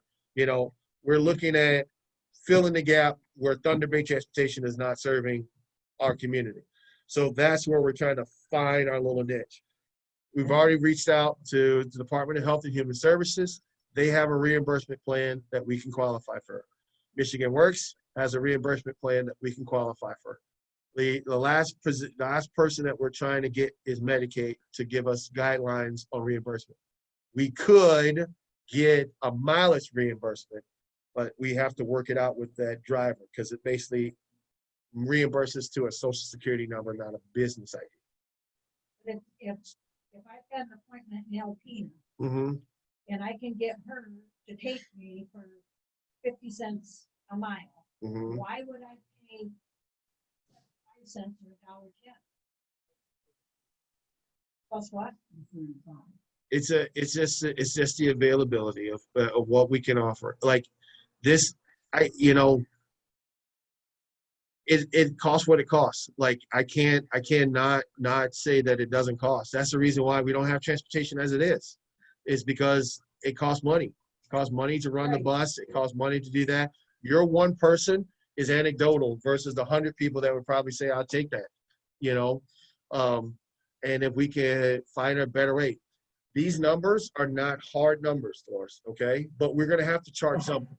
Like we can't financially support a program that's gonna say we're gonna offer free transportation services. Financially, we can't do it. We have to, the biggest cost for our agency is paying people. That's the biggest cost. Right, I know. So, I would love to offer a lot of these services at a discount or free rate, but it's impossible. Now, would this, if we get this van here, Mm-hmm. and we have our gate here, and Roger's wife, Roger wants to go shopping that day.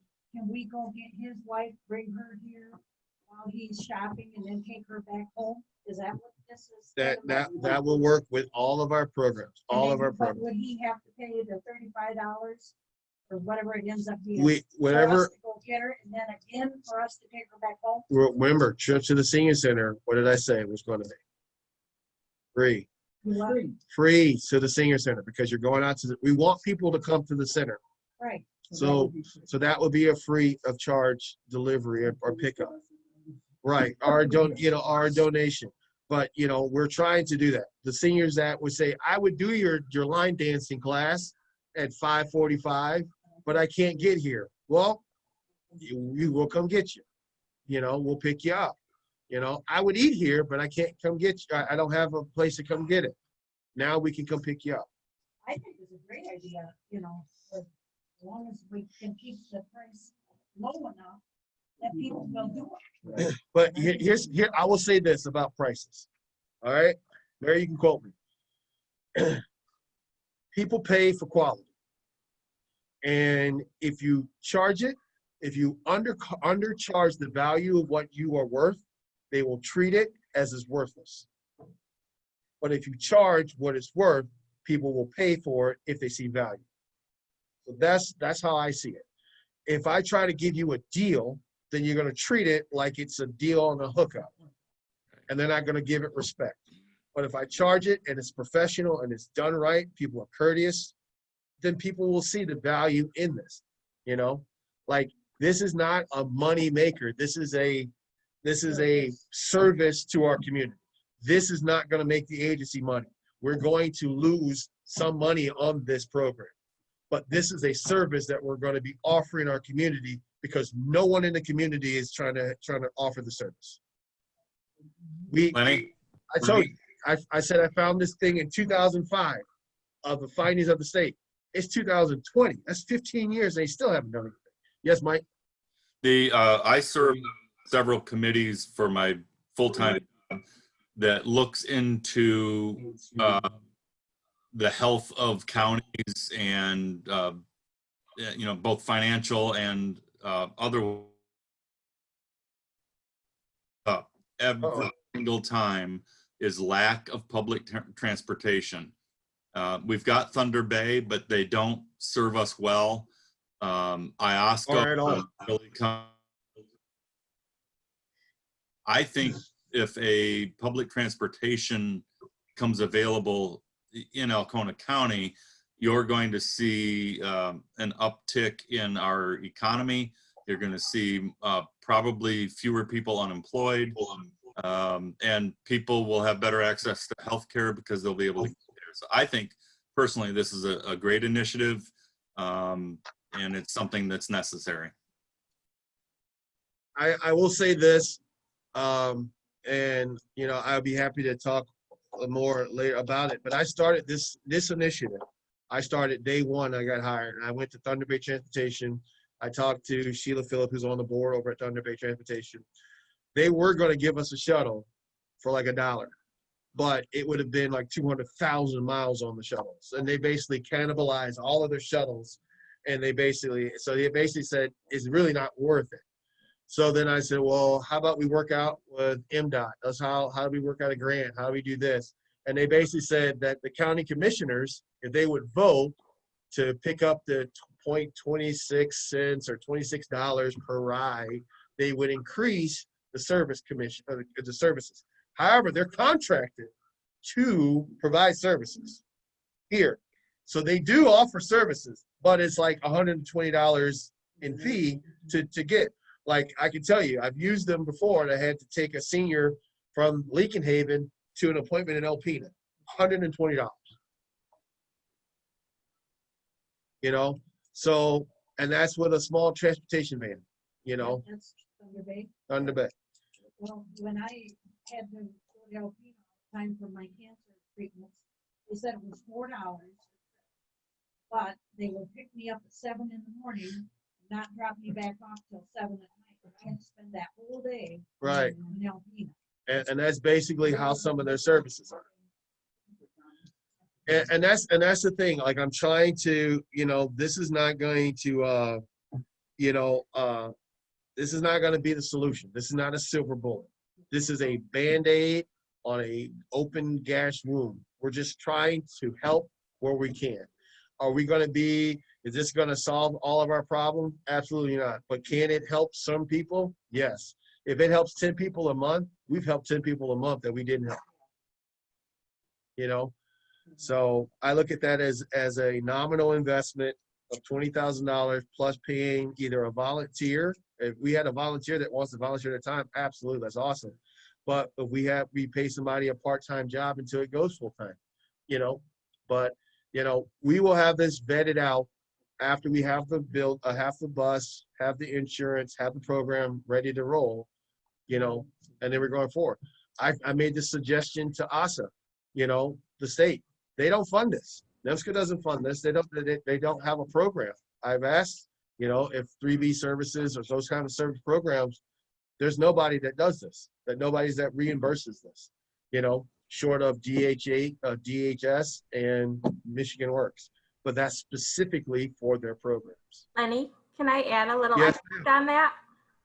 Okay. This is Yvette. So I just want to give a little bit of history because transportation is a service that always comes up every 3 years when we have our public hearings. The reason why we don't currently fund it is because there's one pot of money that covers certain services, and that pot of money covers homemaking and personal care. And the amount of money that would take away from those programs has always been decided amongst discussions with directors that it wasn't enough to get a program up and going. So that is therefore the reason why that service is not funded in our region.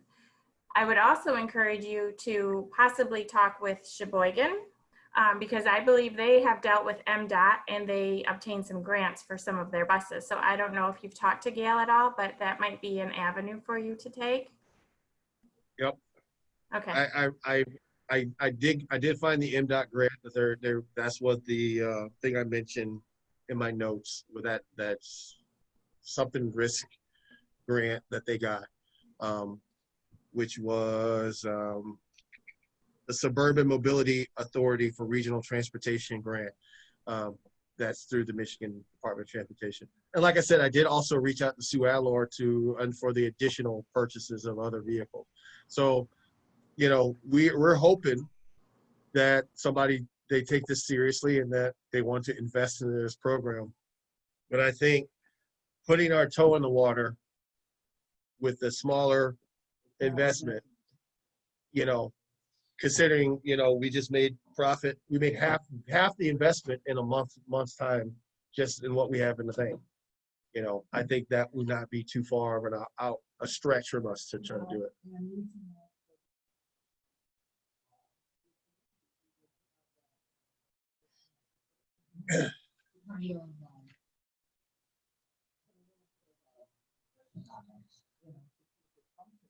Right.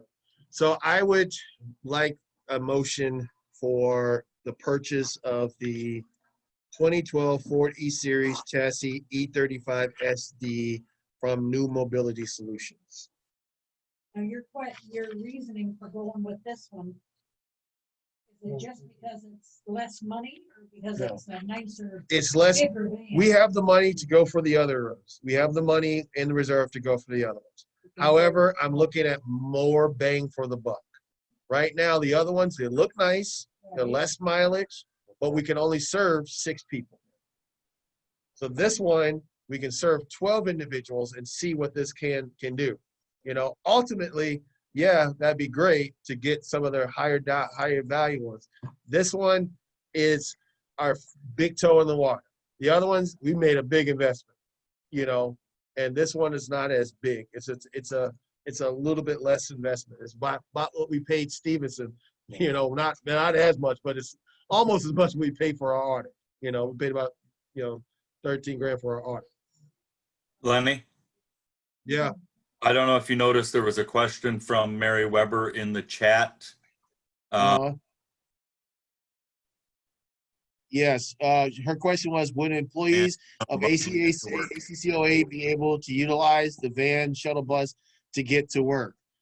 That would, I don't perceive that as being the viable option for people to get to work. This is more so for the community. This is for, I'm taking 12 of my friends and we're going to Soaring Eagle. So, but if an employee wanted to pay the rate to get picked up from work, possibly, there's a lot of ifs. Like I said, the program, we're working on getting this hammered down, as a viable option. So I want to secure the vehicle, secure the funding, and then make sure that we have the programs and protocols of what the market rate, what is the stress test of the market says. Okay, $35 is too much, $25, $20, $15, whatever the market says, this is if it's worth it, because I can tell you right now, DHS is like waiting for us to say yes or no to this, and they're going to be like, okay, I have these people, and like I said, COVID-19 is going to slow a lot of this down, but to have it to when we're ready to roll out full speed is going to be invaluable.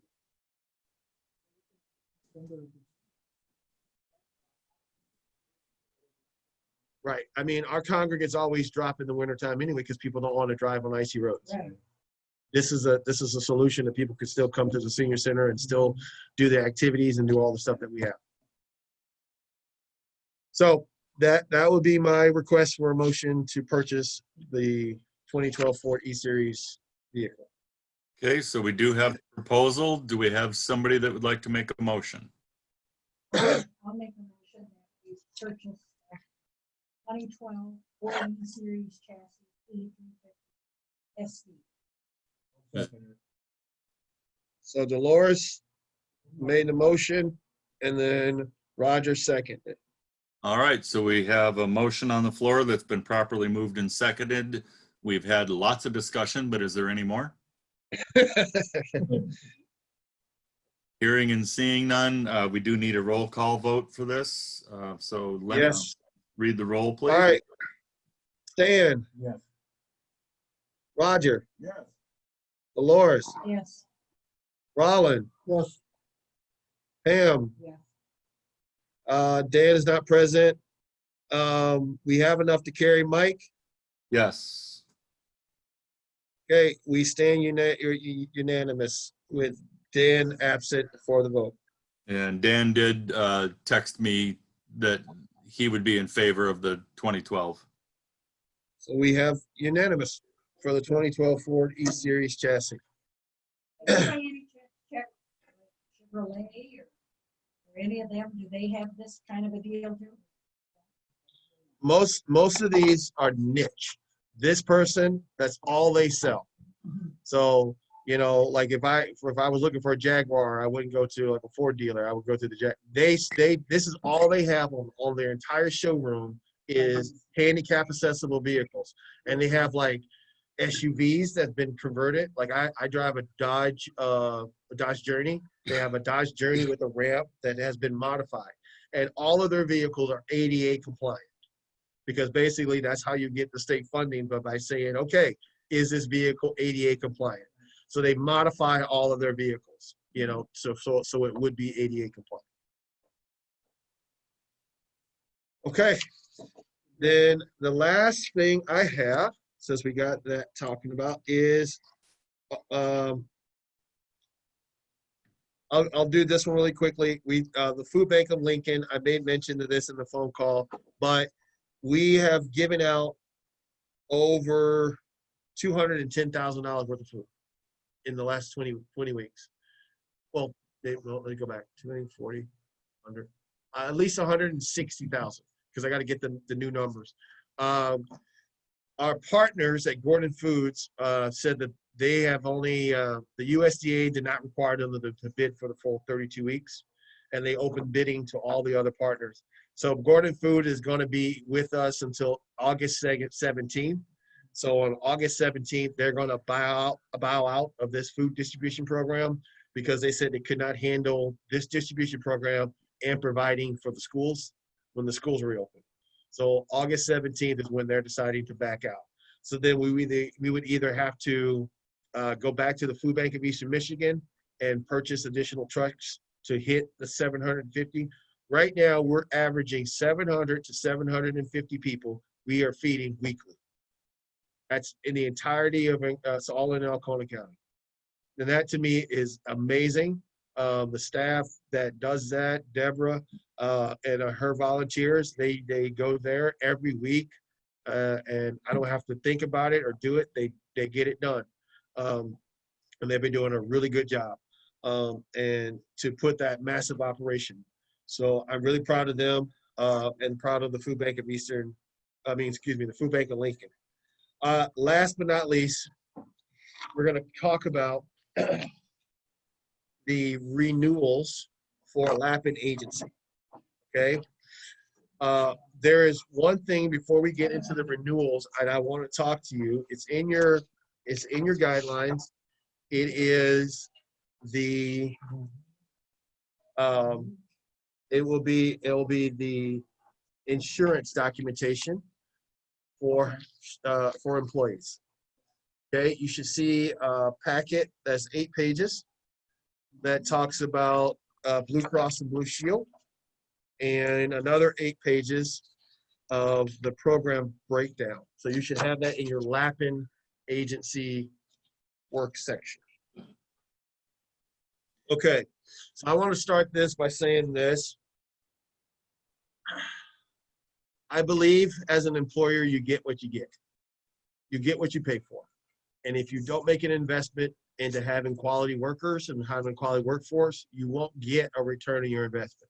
We've had several candidates who I've tried to get hired here have turned us down because of the lack of having access to health insurance. You know, for our employees, I would like to continue to do what I started, which is having a rate of pay increase every year, every fiscal year. We'll look at the budget. But I also believe having access to health insurance is very important, keeps people healthy, and insures people against pandemics. If you don't know you're diabetic and you catch it early enough and you can get on pre-diabetic medicine, that makes you less susceptible to COVID-19 and other future pandemics. So I talked to Lappin Agency and they gave me a workup of a policy that we are going to talk about today. And that is the Blue Cross Blue Shield option 1, which is a PPO plus plan. And the plan itself has an annual premium of about 14. It can go from $14,000 to $100,000. It has an annual premium. Okay. Now, don't let that number be deceptive. We have about 25 employees, roughly, maybe 20, between 20 and 25 employees. Okay. In order for it to be that high, every employee would have to buy into this policy. Okay. Now, we are suggesting, and what I'm suggesting is to purchase one plan.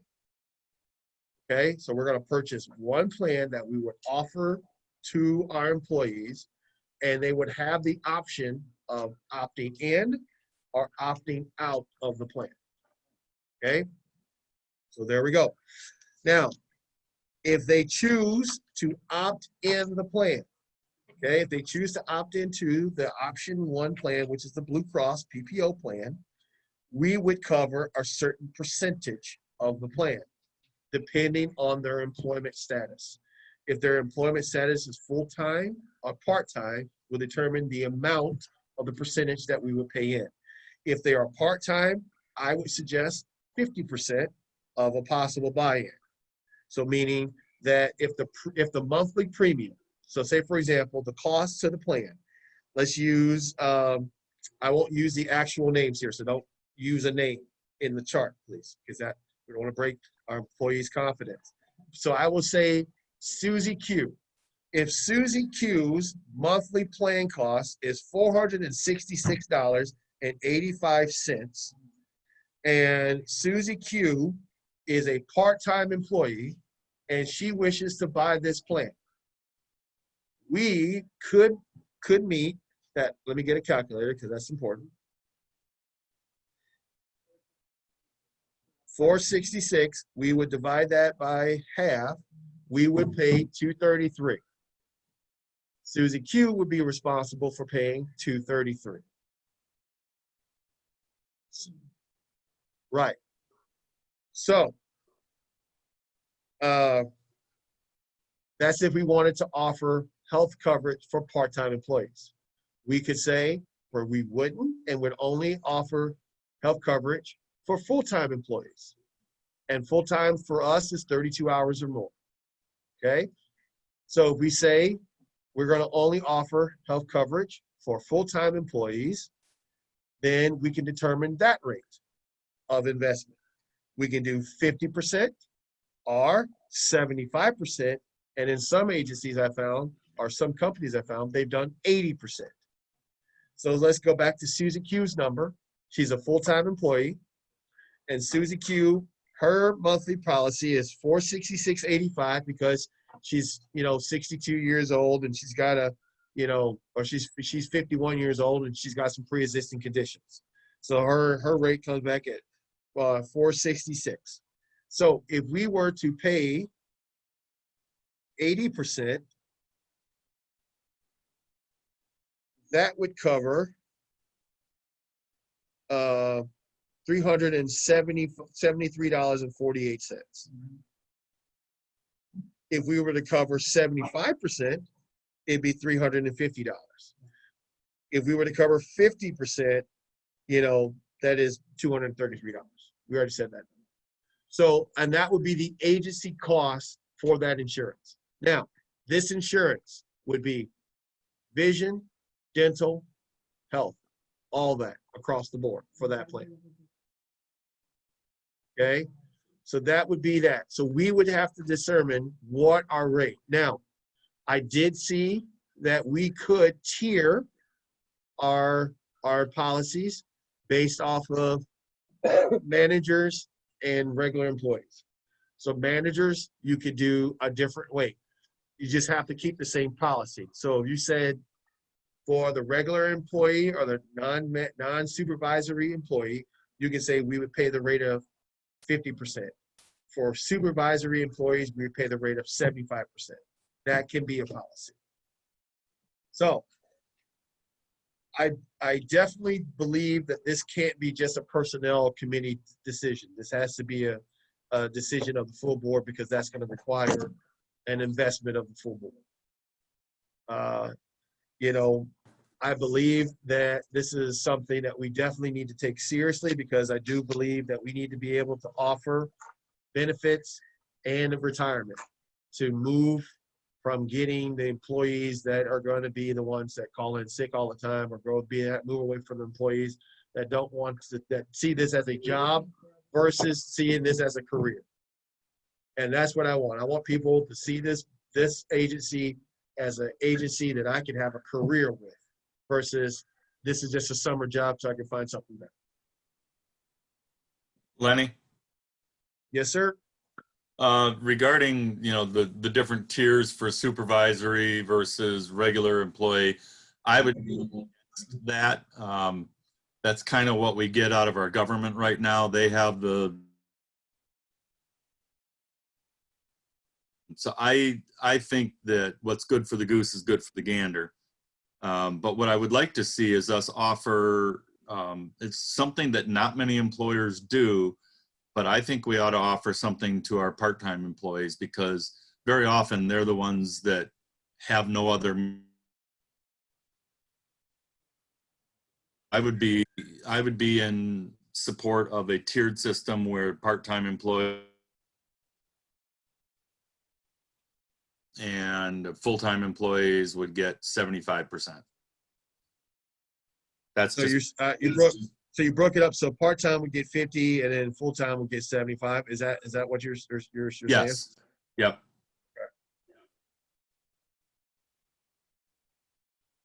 So I believe the buy-in value, I have it on this. I'm looking at this. If you're looking at that spreadsheet. Okay. So the buy-in value, if every employee were to buy into this policy, we would pay a yearly, if we paid 80% or 75% of all the employees, will be in the neighborhood of about $70,000. Okay, Per year. so a year. That would be that, a year. And that would be the option plan that I put forth. That would be the Blue Care Network HMO Gold 3000. And that would give them deductibles of 3,000, 6,000, 80% co-insurance, you know, a maximum deductible of about 8,150, office visits at $30, specialist visits at $50, emergency room copay is $150, urgent care is $50, and then there's an RX copay for $5, $15, and $40, and all that goes against the year deductible. I think that's a fairly fair, actually, for a smaller agency like us to be able to put forward. And that's vision, dental, and medical. But like I Yeah. said, you know, they don't have to opt in because Right. there would be a cost sharing part of this. That is we're not paying 100% of this. They have to put skin in the game. And, you know, some of our people are up in age, and their policy, as you can see on the sheet, like I said, don't disclose the name, but you can see, you know, the fourth person down, that person is almost in their 60s, and you see what their plan rate is. Versus our second person on the list, who's 19, and that's her monthly cost. You know, but there is a reason for it. So they base it off of formulas that the insurance company basically says, and it says based off of this formula, your policy is $800. Based off of this formula, her policy is $200. 800, then pay for it. If we did 50%, and if we did 75%, it would be $589.55.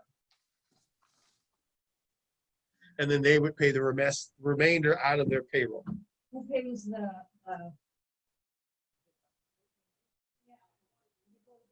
and they say that'll be $20. They do. They They do. pay that. All we're doing is offering the policy. They have to pay everything else. Yep. Right, so if they want this, And it's not for their family, because I looked at the family rate. The family rate made this astronomical. However, it's for them. it is just for them that we're paying for. The family rate, they can themselves, once they're on this policy, ask for the family rate, but they're responsible for paying the family rate. And I can tell you, you know, you look at the fourth slot down, double that for the family rate. You know, you're looking at almost $2,100 a month, and I can tell you nobody even makes close to that, you know. Now, we do have more than these 16. Yeah, we do. But like I said, this just was a markup when I started this process. I started this process in February because I looked at everything, and you know, even like I said, even when I came in, I was like, this is what, and I'm like, this is feasible. We can easily cover this, guys. You know, just in our current financials, you know, this is my last big push here. My last two, please pay for this, you know, initiative. I showed you the budget. We have it within our capacity to do it. You know, to keep it sustainable, yes, we just got to make sure we're very responsible. But in order to, you know, and like I said, this is not guaranteed. In order for this policy to work, they only need one employee to sign up for it, just one. Lenny, So basically, yes, did you obtain quotes on that from other agencies? I did not. You may want to check your procurement policy. If you have. We don't have a procurement policy because we're not scheduled like the schools. Yes, but for large purchases like that, I believe you do. And I can look in our files to send you the most recent one that we may have on file. I can't do it at this moment, but I can tomorrow. Okay, because when I talked to Stevenson about even looking at our builders, we didn't have a policy. But if you have something, send it to me. We'll take a look at it. Okay, I'll do that.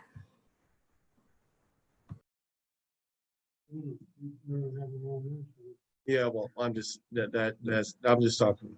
Yeah. So, but this is, like I said, using an agency we've been using since 2002.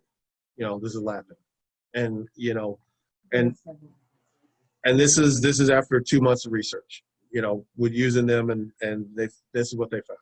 So What's, you have Cross Blue Shield and then Priority Health. Is that another one? because yeah, we checked with Priority Health, we checked with Blue Cross Blue Shield, we checked with another plan. She's talking about, I'm assuming, are you talking about, did I contact another insurance company other than Lappin? Is that what you're talking about, Yvette? To compare plans, yes. To Yeah, do she's talking. Yeah. Because basically, here's why I didn't see that as we don't do that when we renew. Like, this is Lappin. We're about to renew our workers' comp policy with Lappin. They're suggesting, because we're about to do that, we're about to pay $20-something thousand in renewal, that we should shop another insurance company to see if we can get better rates and better prices. So that's what she's saying. Lappin took this initiative and searched Priority Health plans, Blue Cross Blue Shield plans, and First Health plans, and basically we said, okay, based off of this is the best option, which was Blue Cross Blue Shield PPO plan.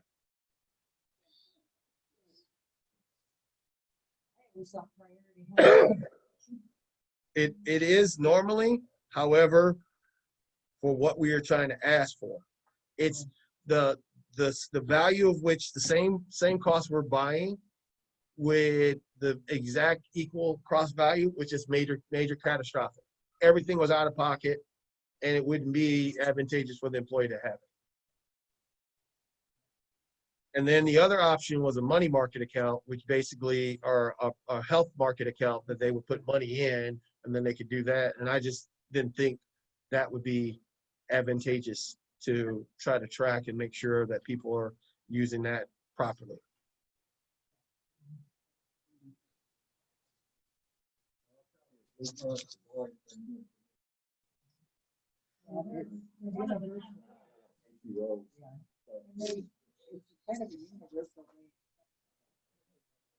Right.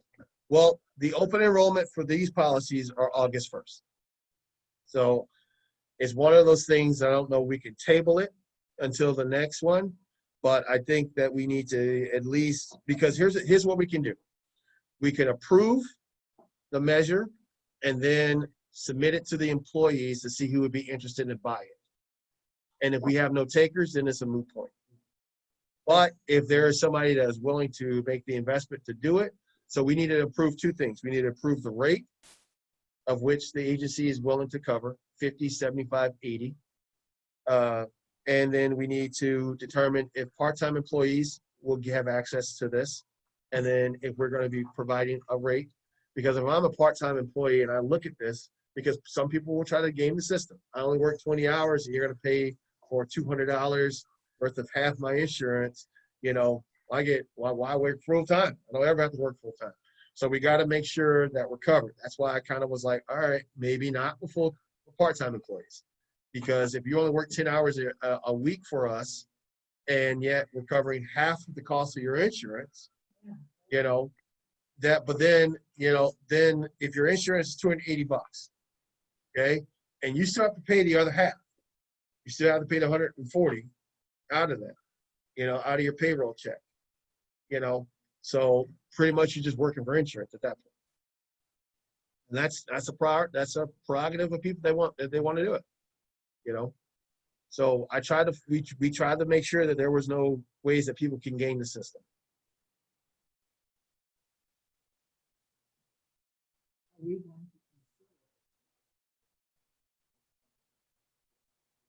Okay, is there any further discussion?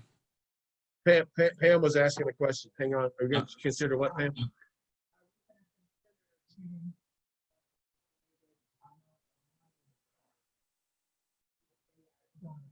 Like a buyout option. I had looked at that, and you know, I had me and Stevenson, we had kicked around the idea of like $100 buyout.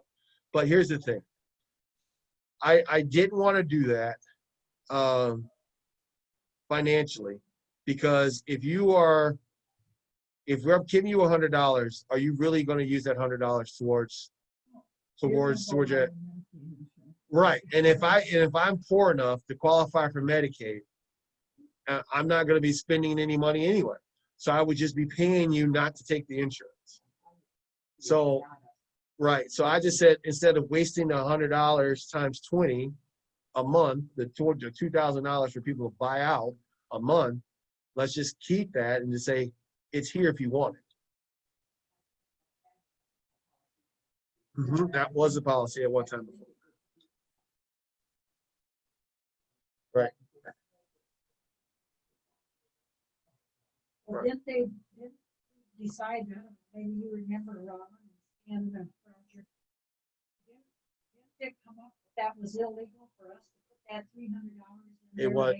It wasn't, it had to be a separate account, and we covered that, but just to make sure, they had to have a separate account just for that. That was the money medical account thing that was explained to us. So yes, they could have done that. We just had to track it better than what we were tracking it.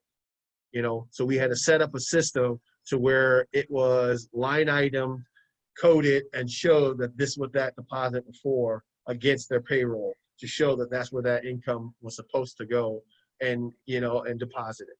So that's what that was the concern. We only did that for like 4 or 5 people. It wasn't very many people. What I'm talking about, my proposal is for everyone. I want to try to get everyone to the table with the options if they wish to take it. If they don't wish to take it, then I've done my due diligence.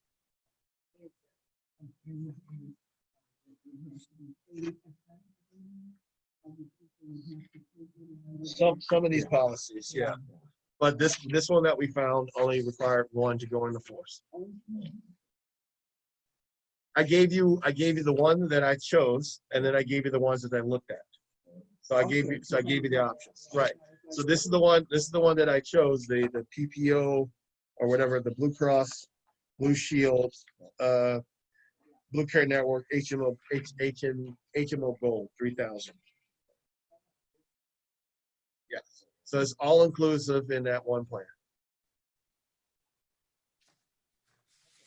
Are you gonna, when you take this to the staff, let's say we approve that you're doing this today, and you take it to the staff, are you gonna be able to tell the staff they'll pay, you go to the eye doctor and they're gonna pay 50% of your glasses, and you gotta pay the other 50%? Are you gonna know that? No, that's the plan. Okay. So you're confusing the benefits of the plan with what the agency is paying for. Okay. Think of it this way. I took you on a date to a buffet. Okay.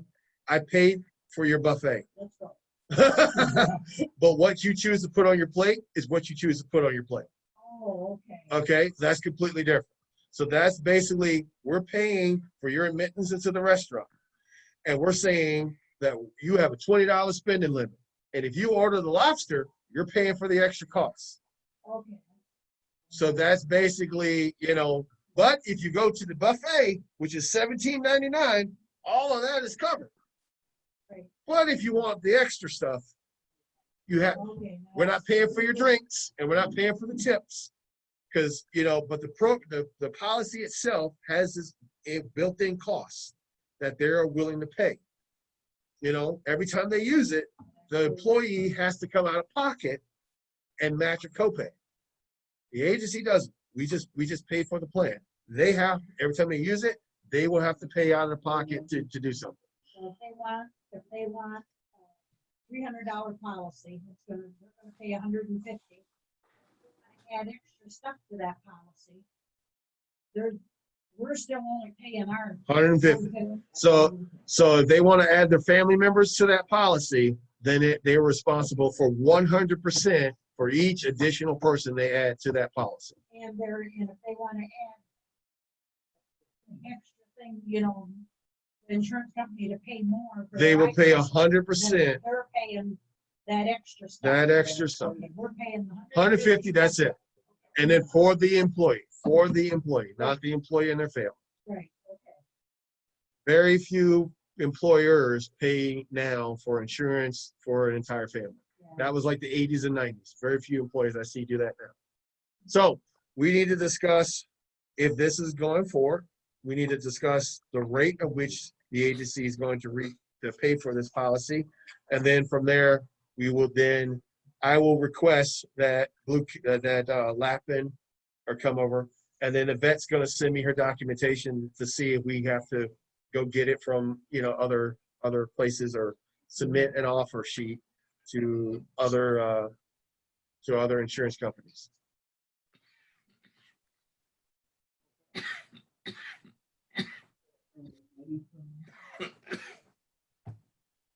Mikey, you good? Oh, this cough is killing me. Every time you cough, I just take a little bit of hand sanitizer.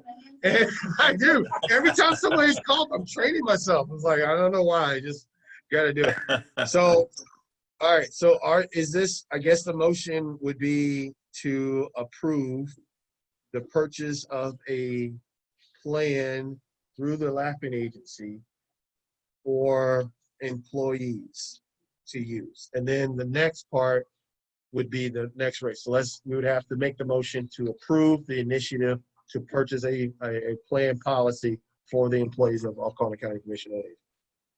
Could this be something maybe we should ask employees before we? Nope. do all this? No. I am very much top down. So it's like, this is what you're offered, because too many chiefs. We have 9 chiefs. That's you. And then this is what we are offering to the employees. I don't want somebody with a priority one had better person, First Health had better this, and because then they're putting their own individual situations in it. Like, oh, I don't want to pay $150 because I have to get my extra diabetic medicine. This is the best plan that fits out of all of that we've done the research.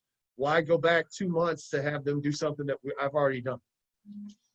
That we've already sat down and gone through. Saying, I guess before we say, yes, let's do this, should we ask if there's an interest in the employees? It's really not going to matter if there's an interest or not. If there's no interest, then nobody takes advantage of it and it's a moot point. If there is somebody that's interested, then, the plan goes into effect. Right. So basically the interest is explaining the program. We're going to have a staff meeting where I explain the policy, explain how it would come out of the payroll, explain how Jennifer will sit there and be like, okay, we're taking this deduction for this plan and you lose $80 a month because your plan was $160 per cost. So that's how this would go. So we would see who would be interested and then we would go from there. I think the positive thing is that this is one more tool in our toolbox when we're trying to hire as well, that we do offer this to our employees. Right. That's what I'm hoping for, a higher quality employee. Yep. And selfishly to reduce turnover. It's thousands of dollars to retrain people, So.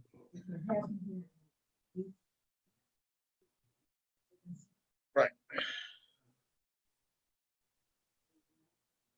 I don't know. Yeah.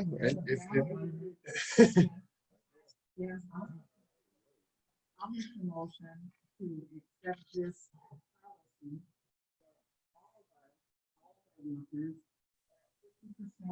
Oh, wait, no. It needs to be separate. And then it needs to be tiered. It just needs to make the motion make the motion to pursue purchasing the policy. All right. All right, so we have A a motion second. to purchase the policy. Roger seconded. Who made the motion? Pam, Thank you. okay, and then we roll call vote. Yep. Who seconded the motion, Lenny? Roger. Roger seconded the motion. And then we have to either have discussion on purchasing a plan. So we are, okay, the motion can be stated as we are in agreement to purchase a plan for the usage for our employees for medical coverage. If we have to, if a vet submits us paperwork, it says we have to then go to 2 or 3 other agencies, I will submit the plan that we are looking at. So I don't want to say the motion needs to be purchase it from Lappin. So I'm just going to leave that part out. So we are agreeing to purchase a plan for the employees of Oconee County for medical, vision, and dental coverage. There you go. Okay, so then now we need to, I guess, Mike, you can do your thing. Sorry. That's all right. Was there a second to the motion? Yes, that was Roger. Okay. All right. So we have a motion on the floor that it's been properly moved and seconded. Is there any further discussion besides the very long discussion we've already had? I was supposed to get my reports to my boss by noon, but that's not going to work. No, Does not. Okay, hearing and seeing none, let's do a roll call vote, please. Hey, hang on, Rollin was saying something. He asked a question. I'm sorry, I didn't hear a question. Not necessarily want to get the policy from Latin, right?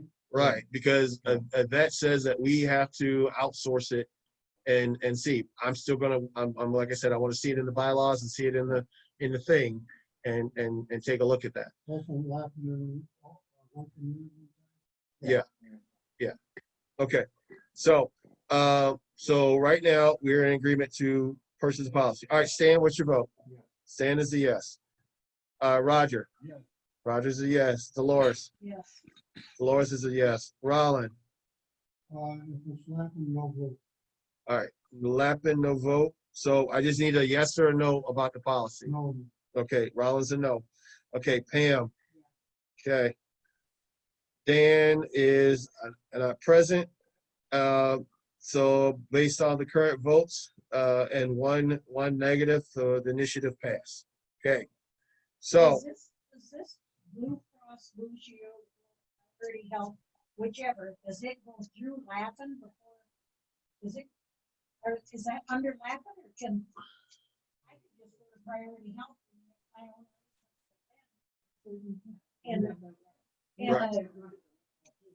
Right. Right, I know, but to get a better rate, okay, you have to kind of understand the umbrella policy, how it works, okay? So the bigger the umbrella, the more it works. So say for example, if we all had a debt of $100 and there were 2 people, that's each chipping in 50. But if I got 10 people, we're each paying 10. If I got 50 people, we're each paying 2. So the more people under the umbrella makes the total cost of the policy cheaper. Okay, so Lappin basically is an insurance company or third-party insurance company. They are facilitating the policy for us. That we pay them, they pay the third party. The third party gives us the coverage of how it works. Okay, with some other legal crap in the middle. They're underwriting the policy for us. that's why it's cheaper to Lappin. Oh, we go through it and we can't just call Blue Cross and Blue Shield and say I've got 20 people that want insurance I and could. get a good deal. It's not always. Here's the thing. I don't know enough to do that. I am willing to hire someone to do that for us. Just like we have a CPA, yes, we could keep a general ledger, but we're hiring a CPA who specializes in doing that. We're hiring an insurance company who specializes in insurance to find us a policy that we're going to pay insurance for. That's what we're looking at. That's why Lappin is. That's why Lappin is involved, because we have them for our workman's comp, we have them for our building security, we have them for our trucks. We use Lappin. So we've used Lappin since 2002. Right. We've never had a problem using Lappin, and as an agency. Even when we renewed for these quite sizable policies, we never had to, to do that. So now, go ahead. Go, as I understand it, if you go direct with Blue Cross, what you're purchasing is an individual policy, which costs tremendously more money. If you go through an agency, you're getting the Umbrella agency cost. Yep. Right. That's why we're. That's why we're looking at, going through LAP. that's why we're going through LAP and to give us that policy. Okay, so what is the rate that we are looking at to, policy has been approved to seek a policy. So what is the rate of reimbursement or the rate that the agency is willing to pay for as the person's deductible, towards the person's deductible? Not deductible. The pay for the employee policy.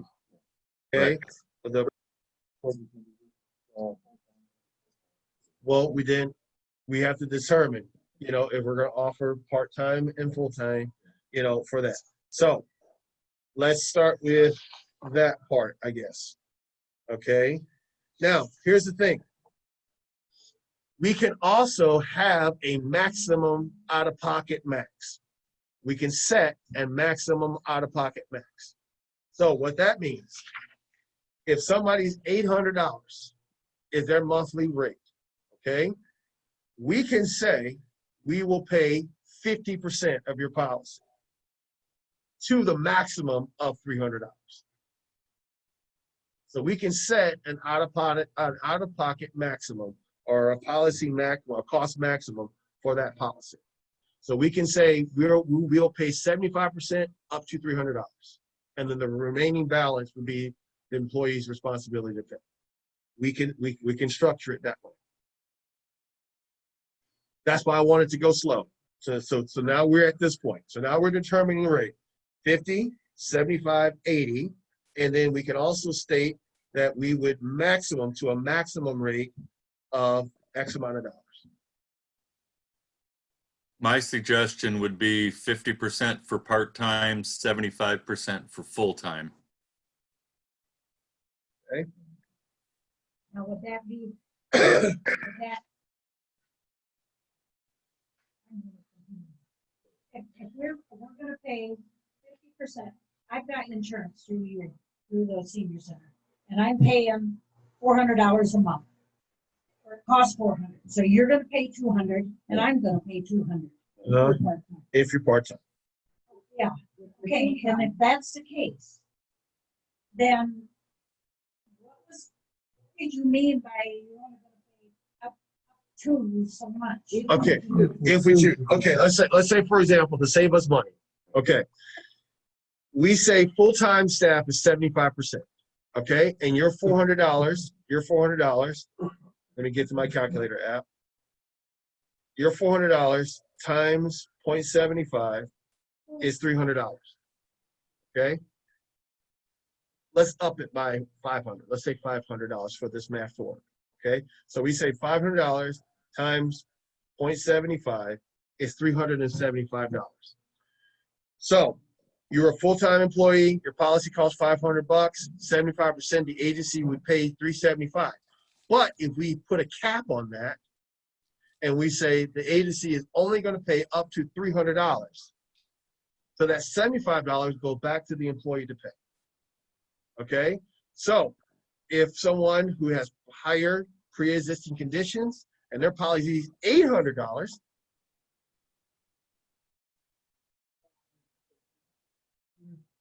you're still only going to pay $300.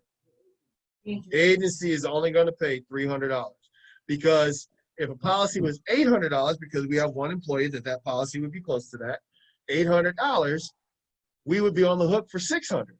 But if we put a cap and say we're only going to pay $300, we would only pay $300 towards that. And that's within the policy scope that we can do that.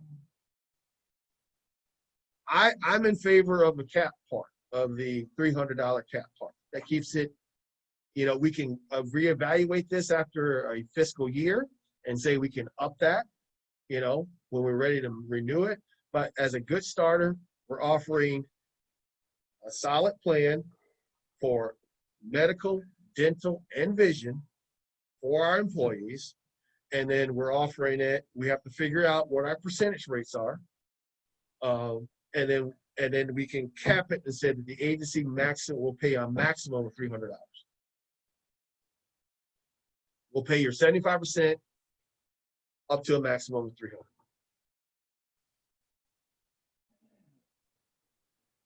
That's if you're, you know, full-time, part-time, whatever. So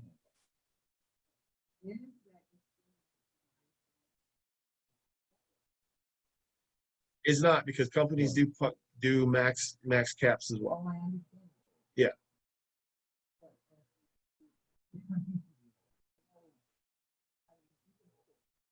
I'm looking at, here's how I base it off of this. And then I'm not trying to be discriminative. I'm looking at numbers, just budget wise.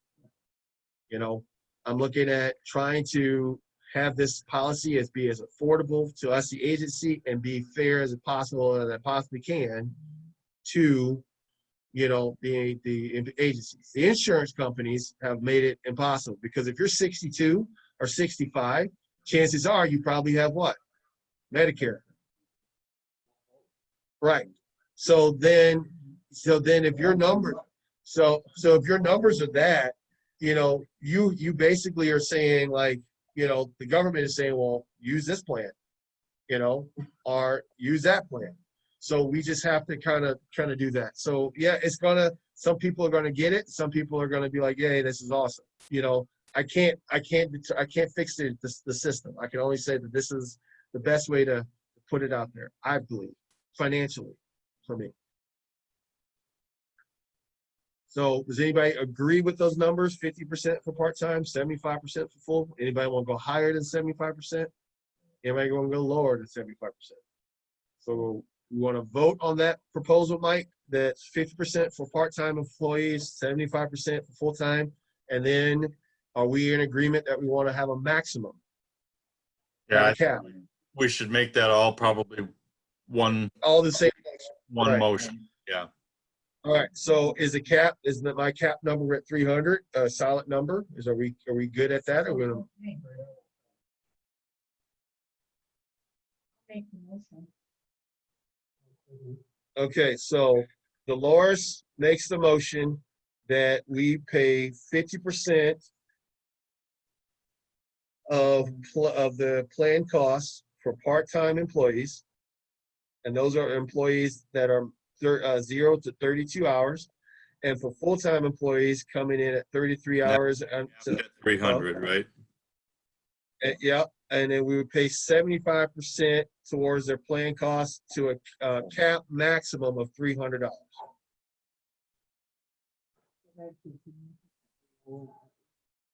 Yes, that's the reason why it's down to 70,000, because this original plan was 100,000 that I basically sat down and said, okay, what if we offered a cap?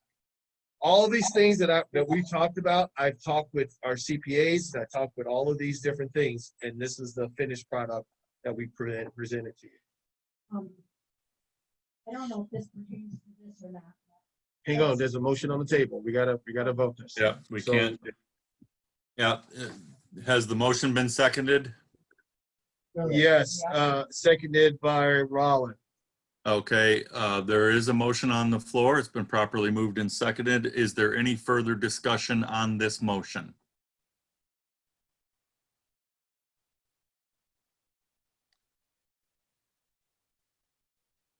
Okay. This must be a roll call. Yep, this is a roll call. Okay, let me get back to my roll call sheet. All right, this is gonna do it backwards. All right, Pam. Pam's a yes. Rollin. Yes. Rollin's a yes. Dolores. Yes. Dolores a yes. Roger. Yeah. Roger's a yes. Stan. Yes. Stan's a yes. All right, a motion passes. Mike, if you would like to cast the vote, you may cast your vote. Yeah, I'd put yes on this one and yes on the previous one too, that Okay. to offer. All right, so that's where we stand. And based on the cap numbers, based on the cap, the plan went from $70,000 to $41,000 just by capping it. We saved $30,000 just by capping it. So the agency would spend $41,063 $41,063.58. Our monthly amount would be $3,400 that we would pay out, just by capping it. And it still provides an opportunity for our employees to have health insurance. And If they- 41,000 would be only if all employees took it, right? All employees took it. Yep. That means 100% participation. All employees would take it if they so decide. And if they don't, they're not penalized. They're not penalized in any way. Nope. And they don't get any benefit. There's no buyout. We didn't vote in a buyout, or any other crap. It Okay. would just lower our cost is all. Right. So, okay, we need to look at the renewals Can I because, ask a really quick yes, go question ahead, before Dolores. we get to that? I'm out on the road delivering and I'm in your truck. I'm covered with your insurance, right? Yes, and you're covered by your own insurance as well. My own, now which one is coming first though? Our agency, because it's our agency insurance. Okay. But if you are drunk or have anything in your system, I'm gonna validate you and it's gonna come out your insurance. Yeah, I can't drink before I- Nope, you can't drink. No smoke, no nothing, no tobacco. I don't care if it's legal here in Michigan. You, So, but as a volunteer then, like I'm going to South Shore with the food bank, even though I'm doing it for ACCOA, it's my insurance. if it's in your personal vehicle, that's why we request you to bring in your insurance when the time of hire. You gotta have good insurance. That's why we say we need a copy of your insurance. But I'm a volunteer. You still have. And we mine. still have to follow, we still have to follow all the things. Volunteers still have to do the application just like you did. I wonder if you've got it, 'cause Well, we can talk about that. We got the last thing I want to do because I need to, I'm just- yeah, well, I will answer your question, but I want to get this done. We're past 1:30. So I want to do this, and I'm assuming that we can do this because I don't know if we have to now outsource it and look at it. So we have, you have the documents of our Lappin agency of our renewals, our current renewal policies, okay? So we have the workman's comp. It went down from last year. Last year, we paid $14,108 for workman's comp. We need to renew this in July, towards the end of July. And the renewal rate is $13,464, okay? That is our workman comp renewal. So we need to vote to either renew this. Yvette, do we have to shop this around or can we vote to renew this? Because it's my understanding, we can vote to, we can just renew it. Do we need to shop this around? I think a renewal is different. It's not your initial purchase. Okay, But I will, so, look at that and I will get that to you.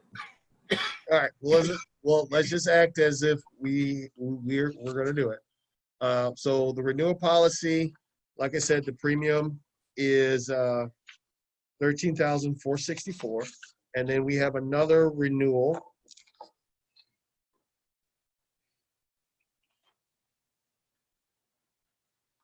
Which is our liability policy, but I don't see it is in here.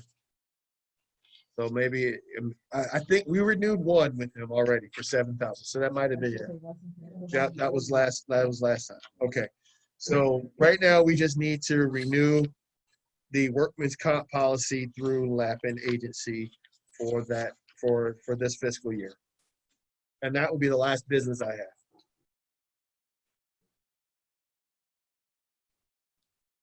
Someone want to make a motion? Motion to renew policy.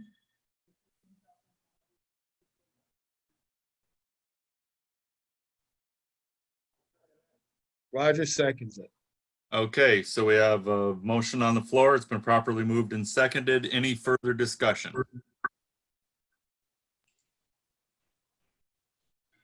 I didn't get who made the motion. Roll call vote, please. Pam made the motion. Pam Yep. made the motion, and we're gonna do a roll call vote right now. Are you up with us now? Who, me? I'm good. Why are we paying insurance? There isn't that, the schedule of covered workplaces. We're not at Greenbush anymore, so we shouldn't, I don't know how to make it cheaper. or not. It doesn't, but it does, but the having the other sites is what we're also looking at with other programs like day centers or, you know, people at Glenny. If Glenny takes her Congregate, our insurance covers that because they're doing stuff we're delivering. So it's all in that policy. We're not paying anything. Trust me, we're not paying anything that we should not be paying. So Greenbush is on there. Is this on there because it's a renewal policy? And there's also added a professional writer on that policy. The professional writer covers anybody with a certificate like a nurse. At one time, we had a nurse that was employed with us that was going to be running our day center program, but that writer, that professional writer would have covered her license on that. That's the difference in that. Okay. Any other questions? Okay, roll call. All right, Stan. Yes. Stan is a yes. Roger. Yes. Roger's a yes. Dolores. Yes. Dolores is a yes. Rollin. Yeah. Rollin's a yes. Pam. Okay, Mike. Yes. Okay, so the motion and the measure pass to renew through Lapin. Okay, is that the end of Lenny's? Sweet baby Jesus, I hope so. Yes. Yes, that is Okay. the end of it. So we just have committee covered a lot of ground here.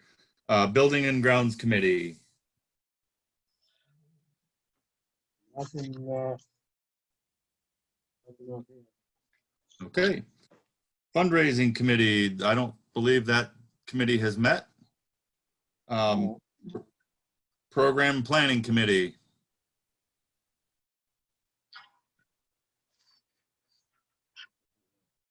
to be honest, I don't know what that is, but yeah.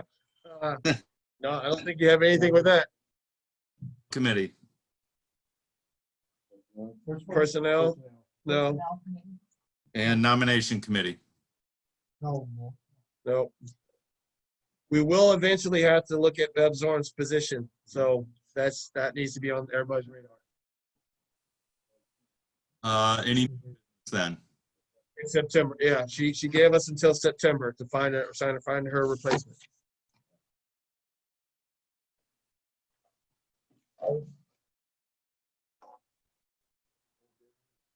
Any old business, new business? Nothing? Nothing. Okay, well then I would entertain a motion to adjourn.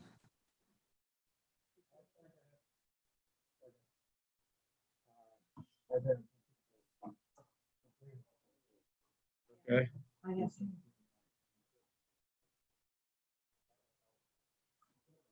Okay.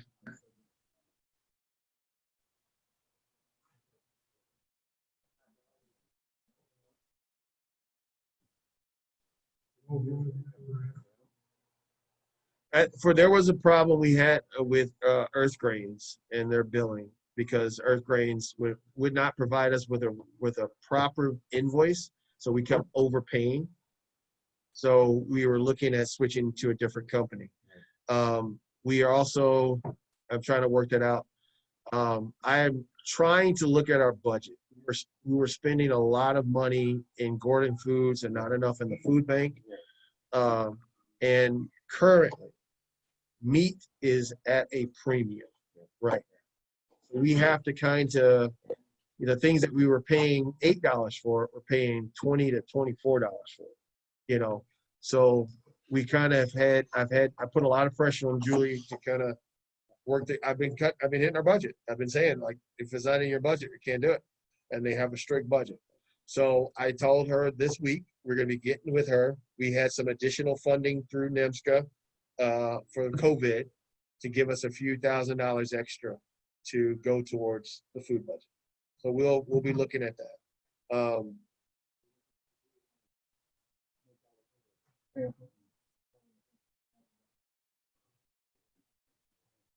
We can do that. We can put together and just let them know, like, hey, Maybe just And that's the thing, you know, we can put together, you know, a meal. I mean, right now I did send out surveys. We got about 30 back. So we're working on that. You know, to me, you know, is it nutritional value? Because we're making sure that's hitting nutritional value. You know, we're providing a meal at low cost to no cost to this individual at their home that meet nutritional value.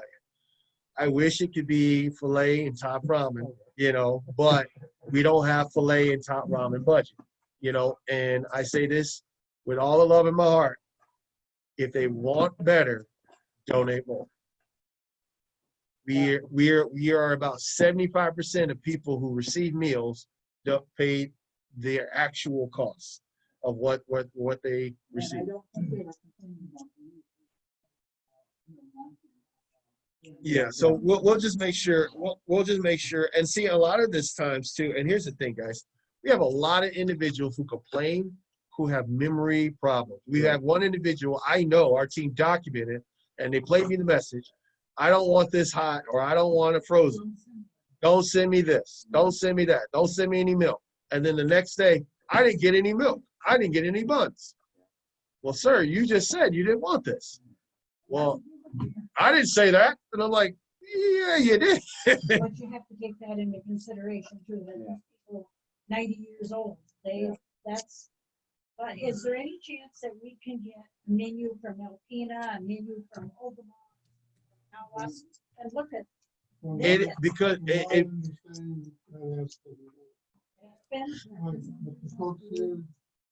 well, here's the thing. Well, it is. Well, that's a misnomer because Gordon Foods provides the meal suggestions to all the people you just did, and then we pay $500 for Gordon Foods meal suggestions. So why don't we get better variety? Why don't we get turkey? I guess I should ask that. Turkey is one of the cheapest meat you can buy. But that's we not. Get a ton of people for a turkey dinner. But that's a specialized meal because that's a seasonal. Like turkey's available in like November because it's Thanksgiving. You know, out of season. It's like buying strawberries in February. You're gonna pay. You can buy turkeys year round.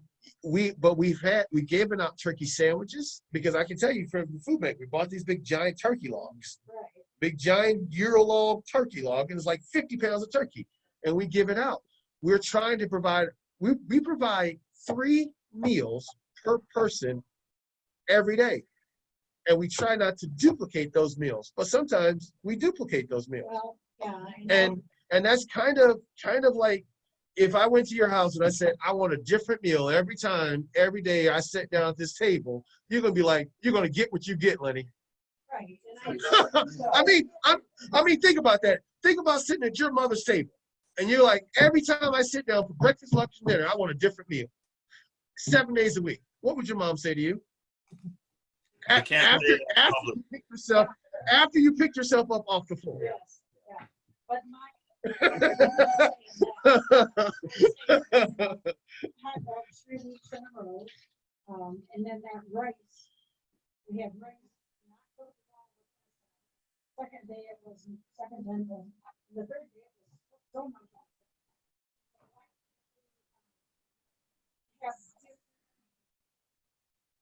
Have more variety in the hot. I don't know about sandwiches and all that kind of stuff. You know, here's the thing. We've looked at it. We'll take another look at it. I'm meeting with Julie this week. I would tell you this. Gordon Foods like, oh, look, we have these ready meals. All right, these ready meals. There's all to contain, you know, goulash, and then you can have, you know, chicken, and you can have, you know, Salisbury steak. Okay, that's $8.95 per one meal. Okay, so you look at $8 per one meal. And the average person in our program probably gets 30, 40 meals. Okay? So you do. You're talking home delivered. I'm talking about sitting down to eat. We're not making separate. We're not making separate meals. Though. I know it. But So right now, so yes, they would normally have varieties. Like they would have what was different, and then what they cooked up from the home delivered would be the congregate meal for the next, or the home. What they cooked for the congregate would be the home delivered meal for the next day. Well, because we don't have congregate, they make it one meal are multiple meals for just home delivered meals, so that we don't have a congregate meal variety that knocks it off. So that's why, you know, they're not.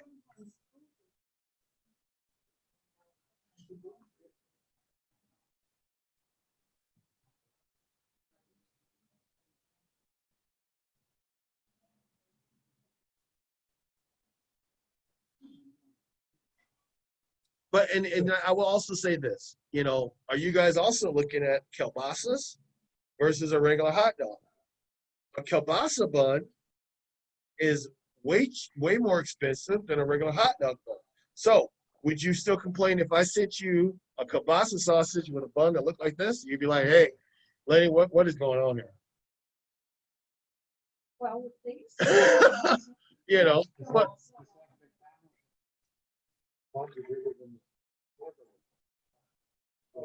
but they keep selling them. One other thing, Uh-huh. the bank stuff, right in,